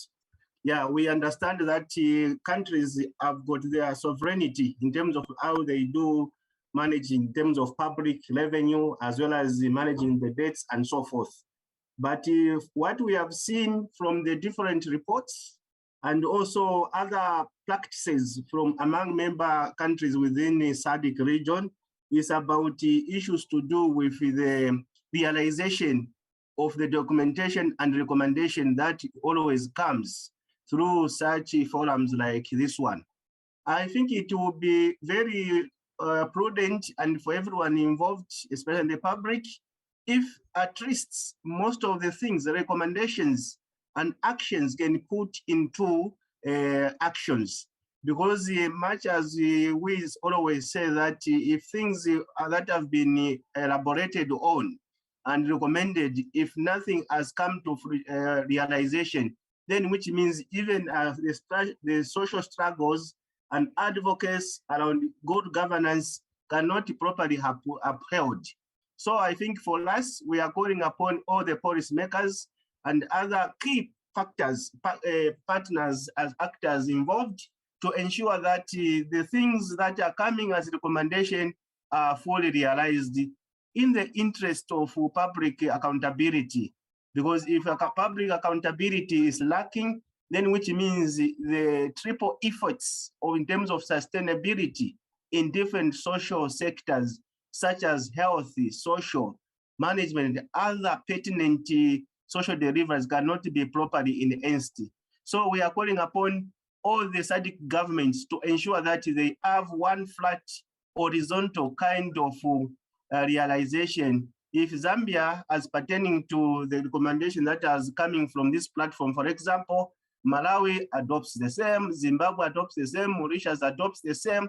But of course, it cannot be exactly because of the different contexts in which countries are operating. But over and above, there must be a full realization of how the public financial management can be properly arranged. And one of the things that is also impeding the development is, of course, lack of social accountability, governance, and also the capacities of enforcement of the law and law around governance of the public. I think those are the things that we can contribute. Thank you. Thank you very much. Thank you very much, Team Zambia, Gershom. Those are very important observations that you are bringing to the floor. The risk of that we face with sovereignty, and I think Dr. Greenback very, very diplomatically raised, the anxieties that can come based on this fact, the fact that we have different constitutions. And of essence, I think you've said it very well. How can we frame some messaging around the benefits or what we stand to gain in terms of health and social deliverables if the public financial management scheme or framework were to be adapted, so that this can be a common rallying call that rises above the possible differences that could emerge from contextualization. There are things I think that we really share across the borders when it comes to health and social, the desired health and social outcomes. And of course, the capacity to ensure enforcement, a very, very important point that has also come from other consultations with law enforcement agencies in SADC, and how can they get some teeth? Of course, we are faced with the same all challenges that are faced in an international law frame, that the standard is set, but then the enforceability is really dependent on the domestic frame or what is available at the municipal level. So with that, I think we have Zimbabwe. Of course, we had Zimbabwe input much earlier, but I can see Tafadzwa Chikumbu, the floor is yours. Please take the floor. Thank you for raising your hand. Tafadzwa, over to you. Okay, thank you very much, moderator, and thank you, Danielle. I also recognize Secretary General. Thank you very much for your wise words and also starting this process. So I'm coming from Transparency International Zimbabwe. And of course, I want to echo the same sentiments made by my colleague from Mauritius with respect to issues of beneficial ownership disclosure, not just for purposes of following up on funds that are stashed either in tax havens or secret jurisdictions, but I'm referring to beneficial ownership disclosure with regard to individuals and institutions that benefit from public procurement. So this specific section should probably fit quite well under the section where you have talked about public procurement. So where we have beneficial ownership disclosure around issues of public procurement. I'm also impressed by the emphasis on procurement during emergencies, which I'm sure can be further developed to guide the region in terms of how the government can actually ensure transparency, accountability, and ensuring that procurement procedures are not flouted, especially during emergencies. This is actually coming at the backdrop of COVID-19 and some of the disasters that we have gone through in the region, including the cyclone Idai for Mozambique, Zimbabwe, and other countries in the region. This comes in very handy. I also want to suggest that within the model law, we have a section that speaks around recognizing the role of civil society organizations or non-state actors in public finance management, especially when we look at some countries like Zimbabwe, for instance, where there's currently a discussion around the PVO bill, which limits the role of civil society organizations in governance processes, but yet it is becoming a global phenomenon for civil society actors to critically participate in governance processes, including public finance management. My other issue is around, yes, I've seen sections around offenses, but then I would also be glad to see standard offenses or penalties. I mean, penalties for those offenses, and ensuring that they're actually adhered to. So it's about implementation as well, which came out quite frequently from the other institutions. And of course, there was also a suggestion around the setting up of thresholds. Yes, for debt, we already have a 60% debt to GDP ratio, but some countries have imposed 70% within the same region, contrary to the SADC protocol on public finance, SADC protocol on budget and finance, I think. So how do we ensure that what has been agreed in our regional frameworks is actually adhered to, rather than just having them in black and white and not being implemented? So the same goes to setting up thresholds. We already have thresholds for revenue allocation to health, education, and agriculture based on the Maputo Declaration, Abuja, and others. Is it also important under the budget to have a section that also emphasizes on the critical thresholds with regards to revenue allocation to these critical sectors? Thank you. Thank you very much, Tafadzwa. These are, very, very strong points, actually. The issue of procurement, zooming in on the beneficial ownership disclosure under the procurement clause.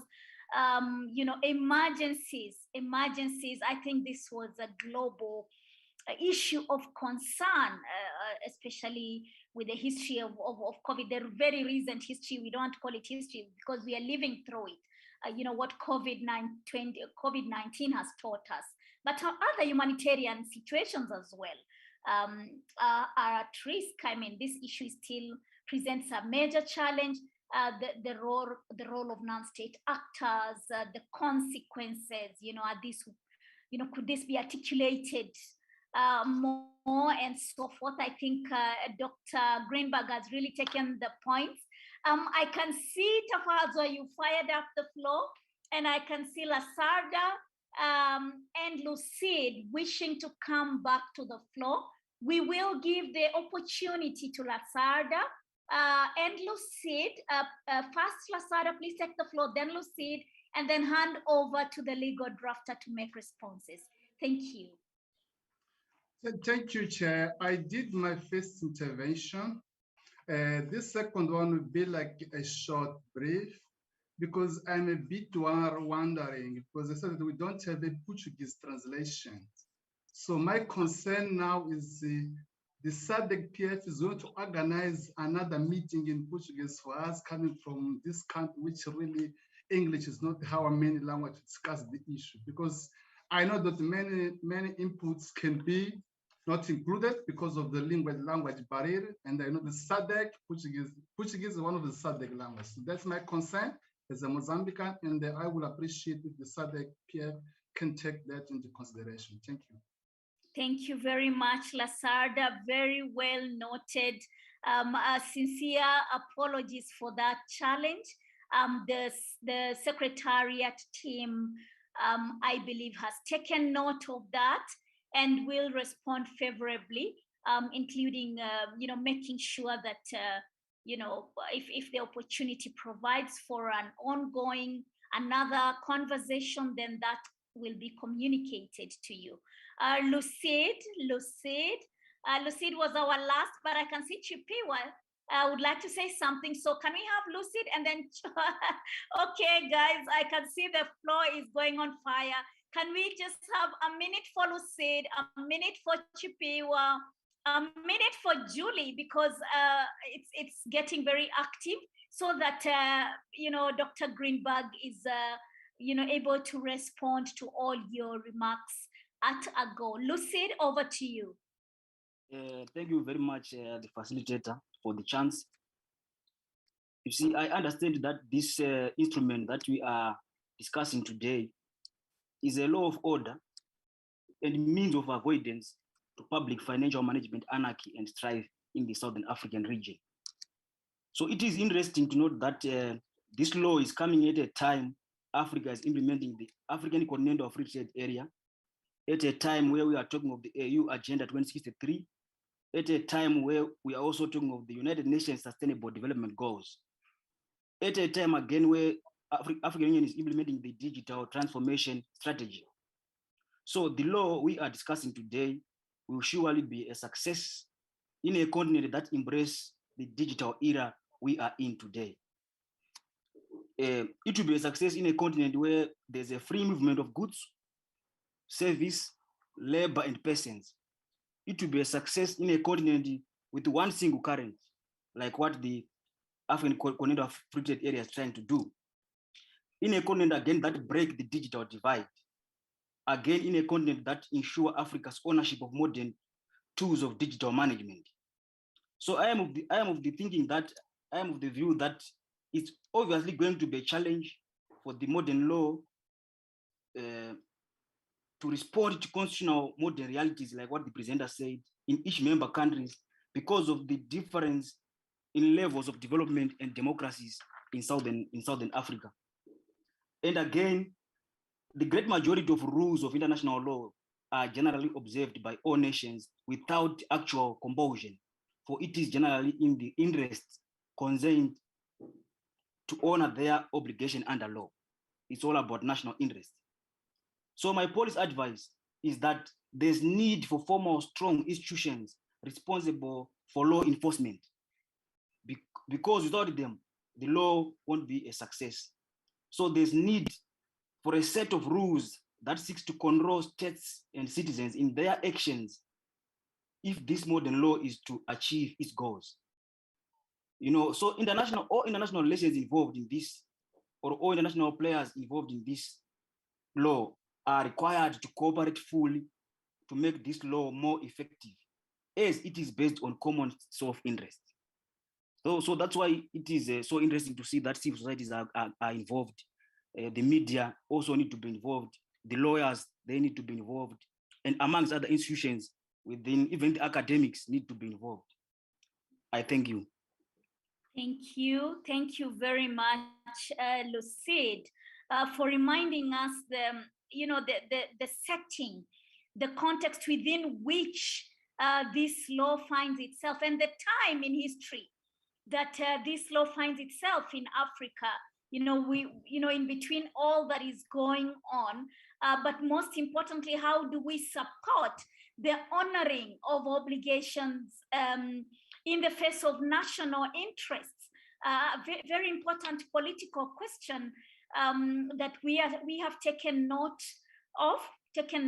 Of course, the issue of enforcement once again coming in. Let us hear from Chipiwa. Chipiwa, please take the floor. Okay, thank you. Thank you, Madam Facilitator. The model law on the public finance management, this policy is of great importance as key populations are also involved, mainly and being kept as also a gainful employer. So we are saying this model law on public finances it will be successful in the region where the leaders accepted democracy. Without democracy, and the public should be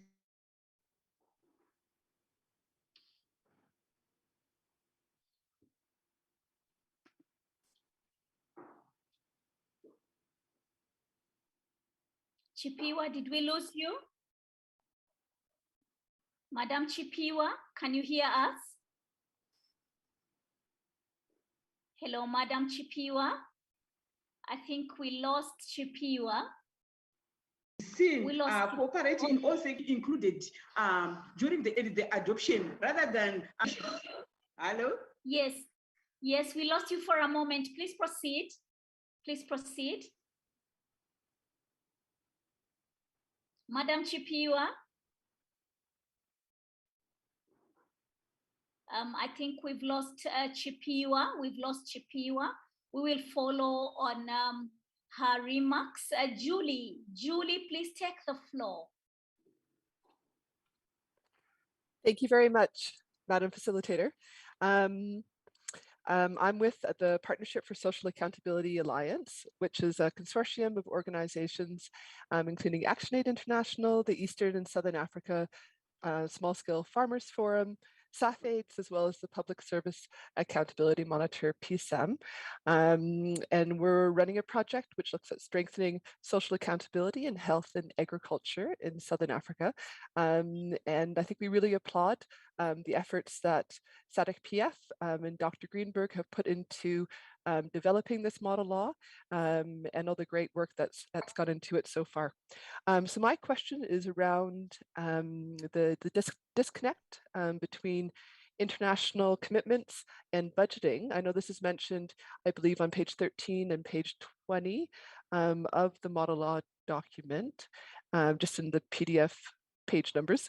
And I think this is particularly in relation to various sectors, but specifically perhaps for our interests around the Malabo Declaration, which is around the need for a 10% allocation towards agriculture, as well as the Abuja Declaration, which commits member states to 15% allocation towards health. And I think my question is around how does the model law specifically address this? Are there any specific provisions which we can lean on around this? Thank you. Thank you very much, Julie. Thank you very much, Julie, for this excellent question. Of course, what can we do about the disconnect? And once again, the issue of thresholds, you know, the extent to which I think there was a speaker earlier, I think it was Tafazwa, who also made reference to thresholds.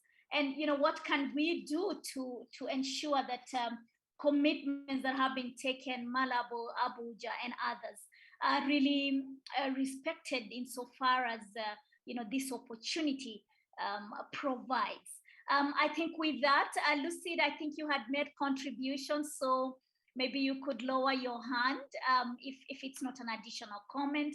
I really would like to take this opportunity to invite Dr. Greenback to take the floor and respond to the best possible extent. I mean, these have been very great comments, you know, excellent observations. Some have answers, some may be work in progress. Over to you, Dr. Greenback, to address some of these concerns. In relation to the comments made by Rangarire Chikova, I, of course, accept the importance of domestic resource mobilization strategy. emphasis in the model law on transparency is relevant to that strategy, but it could well be that we can say something about it in the model law in a more specific way, and his written submissions with suggestions on precisely how the public financial management principles could be related to regulation of the domestic resource mobilization strategy will be very much, very gratefully received and perused with the greatest of interest. The distinguished delegate from Namibia was making a number of comments about potential consultation and involvement in relation to the development of the model law, and those comments are not a matter for me. Madame Secretary General will doubtless address them in her closing remarks. Zambia, the distinguished delegate from Zambia spoke to the importance of implementation action, and I respectfully concur with everything that was said. I have already outlined that the model law aims to outline the enforcement action that requires to be taken in order to make it effective, but ultimately the enforcement strategy is a matter for effective domestication within the political and legal context of each jurisdiction. The comments that were made about sovereignty, I respectfully concur with. In relation to the comments of the distinguished delegate from Zimbabwe, I've already spoken to the point about beneficial ownership disclosure. I'm a bit nervous, frankly, about having a special rule for beneficial ownership disclosure in relation to public procurement. I'm not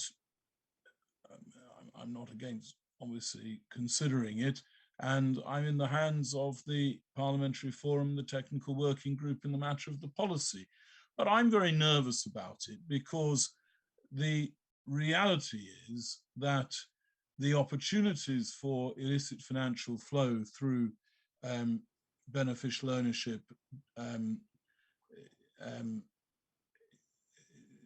secrecy goes so far beyond public procurement that to say something about it there would be unlikely, in my respectful submission, to have a significant impact. But to deal with it in a broader way within each jurisdiction's wider corporate register regulatory laws would have a much more profound impact. So it's certainly something that, of course, I will look at with great interest when I see what they propose. But I do have an initial nervousness about it. I was intrigued by the suggestion of a greater role for civil society organizations on the face of the bill. Obviously, we have, as I already mentioned, the public participation principles in the model law that would be available to civil society organizations. But if the distinguished delegate has a suggestion of an express statutory role for civil society organizations in the public financial management model law, I will look at that with enormous interest. He raised a question about penalties. I repeat what I said before, they require to be contextualized within a coherent criminal and penal structure in each jurisdiction. He asked about the implementation of the debt thresholds, and again, so far we are building it into the budget oversight mechanism. If he has any other suggestions, those will be gratefully received. The distinguished delegate speaking for the Action Aid Coalition of Interest Groups raised the question of the budget disconnect in relation to international commitments. It is difficult for me to say anything terribly constructive in relation to that. We have, as she noted, we have put on the face of the model law an express requirement for a reporting structure in relation to international commitments to be incorporated in the budget documents. And I would like to think that that might go some way towards achieving the desired goal. But I hear that she feels there is more that we could do. And again, if she has any suggestions as to how that could be turned into specific provisions that are capable of being enforced in the budget context, then we will definitely look at that very seriously and be very grateful for her suggestions.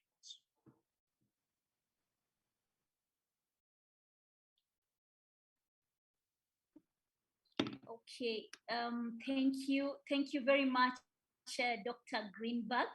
I think some of these suggestions and some of the recommendations, once again, are very much welcome by the Secretariat. And you know, as we go along, of course, based on the principles that Dr. Greenback very, you know, graciously and patiently explained at the very beginning, we will, you know, the comments will be taken in light of those principles against which this model law is being constructed, so that, you know, while it's complex, or while we are dealing with complex technicalities, we can still achieve the simplicity and clarity that is required for the users against, you know, across the whole realm. So just a quick reminder of, you know, the extent to which comments, you know, will be absorbed into the main instrument, but also a moment of encouragement that as we go along, I'm sure the Secretariat will also provide for conversations around the means of implementation, where some of these realities can start to take a life or have a reality, I mean, become real and closer to implementation as much as we intend them to be. At this point, please allow me to invite the Director of Programs from SADC Parliamentary Forum, Your Excellency Kurasha. Kurasha, please take the floor so that you can address specific issues that have been fronted to the Secretariat on behalf of the Secretary General. Over to you, Kurasha. Thank you very much, Carol, for the opportunity. And it has been very interesting, quite interactive session with civil society. My interventions are limited to a few issues that were raised that are specific to the SADC Parliamentary Forum. The first one is an administrative one relating to the availability of Portuguese simultaneous interpretation. The SADC-PF meetings are always held in the three official languages, French, English, and Portuguese. The slight challenge we had was at the time of the confirmations, it wasn't too clear that there was going to be Portuguese-speaking participants, and that's what then affected the availability of Portuguese, purely administrative, because there is contracting that needs to take place. So we need to usually have known in advance. Apologies about that. We will make sure that in future, as usual, we have all the three official languages. The second issue, and more substantive, relates to the question raised about the need to build the capacity of parliamentarians in terms of oversight.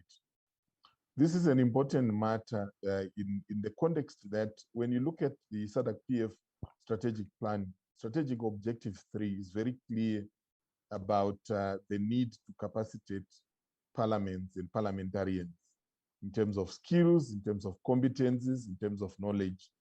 And if you recall, during the presentation, during welcome remarks, the Secretary General was very pointed in terms of making a call to civil society to come and partner with SADC-PF in terms of the various opportunities that are there, whether they are technical working groups or other such platforms. And SG said, to those that are not yet on board, they are invited to come on board. And this is part of our strategy in terms of strengthening the capacity of parliamentarians and the organs of national parliaments, including committees, because we do recognize, again, as the SG articulated in a speech, the capacities that reside and competencies that reside within civil society, and that we do not need to duplicate, but through collaboration, we then bring on board civil society to make sure that they partner with Parliament. So while parliamentarians as individuals may lack the necessary skills and knowledge sometimes, what is important to recognize is the mandate they carry, which is constitutional and legal, and therefore through partnership, we can be able to make sure that we capacitate them and they are able to hold the executive accountable within the broad framework of promoting the capacity of parliaments to perform their mandate, including oversight. SADC Parliamentary Forum has developed the benchmarks for democratic legislatures in Southern Africa. It's a tool that is available to civil society, where national parliaments, through that document, they've done two things. The first one is to commit to the fact that there are minimum constitutional, legal, administrative, and other arrangements that they need in place to be effective. But in so doing, also unpacking the different areas where opportunities are for civil society to be able to work with parliaments. And this tool is critical even in assisting parliaments in terms of implementing parliamentary reforms. And I think this is an opportunity that civil society can ride on to be able to assist parliaments to become more effective. And again, lastly, Carol, the development of model laws themselves is actually a major intervention by SADC Parliamentary Forum to build the capacity of not just parliamentarians and parliaments, but also policymakers and other actors across the spectrum to be able to bring to bear regional and international frameworks, commitments, aspirations into national, domestic, legal and policy frameworks. And therefore, the model laws must be viewed as part of the effort by the SADC Parliamentary Forum to build the capacity of national parliaments, but also other stakeholders, including civil society. And therefore, they do create an opportunity for interface and collaboration of parliaments with civil society. So we do invite, I wish to re-echo the sentiments of the Secretary General, to invite civil society to come on board so that we tackle the question of the lack of capacity that might be obtaining in our national parliaments and their different structures. Thank you very much. Thank you very much, Mr. Kurasha, for making this very excellent interventions to respond to some of the concerns that have come from the floor. It's very well said. We can make parliamentarians and parliaments ultimately more effective through these types of collaboration around the model laws that bring both the Parliamentary Forum and the civil society together. We really appreciate your input towards that end.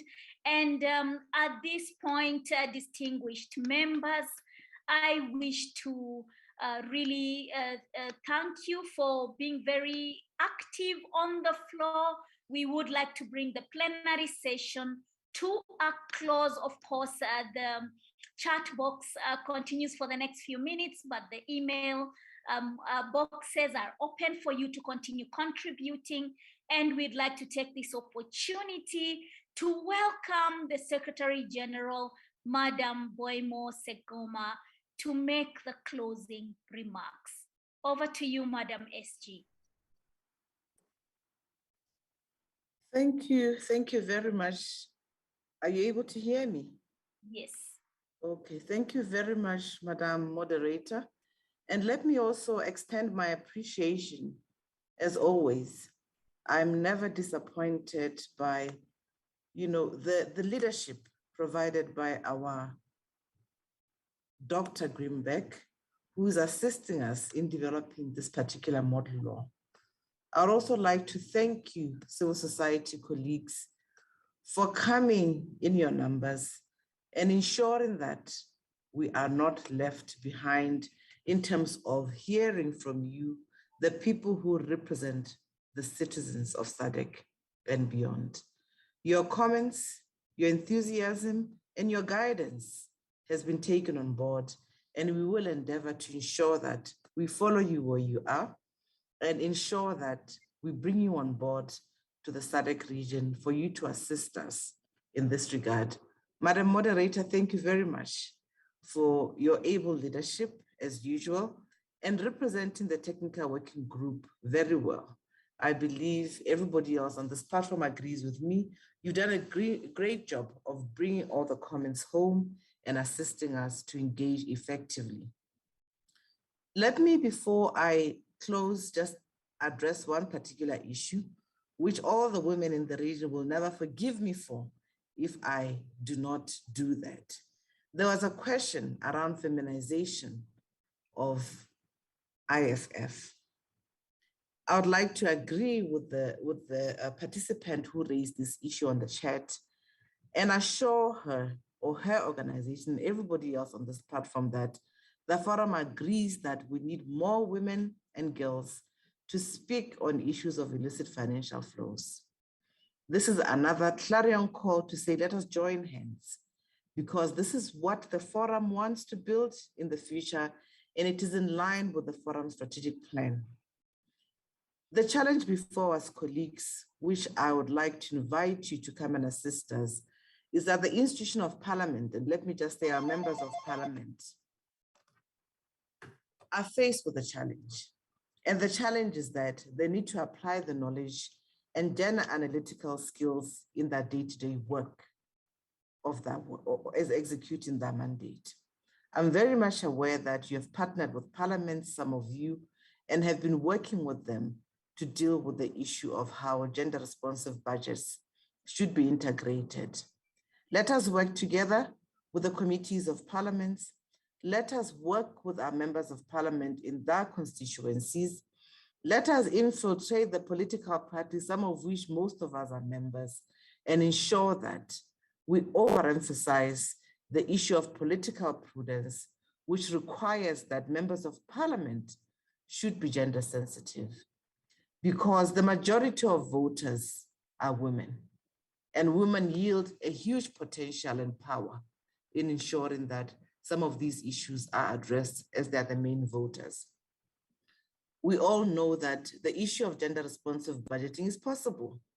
And I invite you, colleagues, to assist us, whether by scrutinizing line items or looking at how performance, budgeting or zero budgeting can be looked at, because it does provide opportunities through agenda-focused performance indicators for us to report on. I spoke about media at the beginning. Please help us analyze. Some of you are in the business of analysis, and you can assist us in ensuring that this model law, as it's domesticated, also touches on how we can integrate some of these matrices and how we can monitor gender desegregated indicators, how we can analyze allocations against planned expenditure, and come up with possible assessments of how the model law can engender some of these indicators. Colleagues, let me appeal to you as I end that the spirit that united some of our independent states in our region to form part of a group that was known as the Frontline States, and the determination to ensure that this region is constituted of free and independent member states, despite the huge military and economic damage that was incurred as a result of war, should drive us to confront the twin enemies of corruption and underdevelopment. And only the PFM framework is an avenue that can begin to assist us in our resolve and ensure that the citizens in our countries are properly empowered and educated with information and skills to fully participate in this public financial management framework towards domestication. We as a SADC Parliamentary Forum rely on you to come up with activities as part of the post-adoption strategies that can reinforce the role of yourselves as CSOs, as agents of change in the interest of the citizenry. So that's another clarion call to guide the SADC Parliamentary Forum in this regard. We rely on you, among other things, because if we were to draw from the objectives contained in the SADC Treaty, it is clear one of the objectives is imperative that we must achieve development and economic growth. We must alleviate poverty and enhance standard and quality of life of the people of Southern Africa and support the socially disadvantaged through regional integration. With your permission, I will not go back to what our brother from UNECA underscored in this morning's keynote address, but I'd like to reiterate that at this point, it is critical that we must be catalysts, we must be comrades in arms, we must ensure that parliamentarians or the institution of parliament does not operate for 5 years in vain. And I would not repeat my remarks as anything new, as Mr. Sheonene Kurasha did a great job of emphasizing the important aspects of what are highlighted in my meeting today.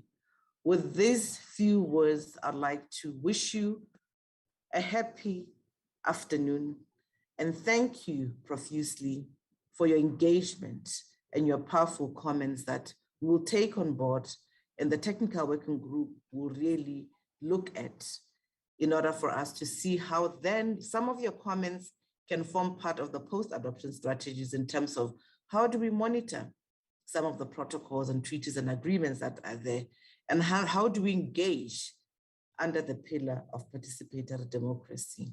I thank you, Madam Moderator, and thank you for running this meeting effectively. Thank you very much, Madam SG. Kindly let's give a round of applause for this great leadership that continues to be provided by Madam Boemo Sekoma, and the bringing together of the entire region. I won't say any much more than what she has said. Everything is very well put out, and yes, we will remember to share the document so that you can continue giving your remarks as we move into the final stages of development. I thank you very much for your excellent attention, and with your permission, Madam SG, I wish to bring this meeting to a close and request for the communication and media team to terminate the session. I thank you.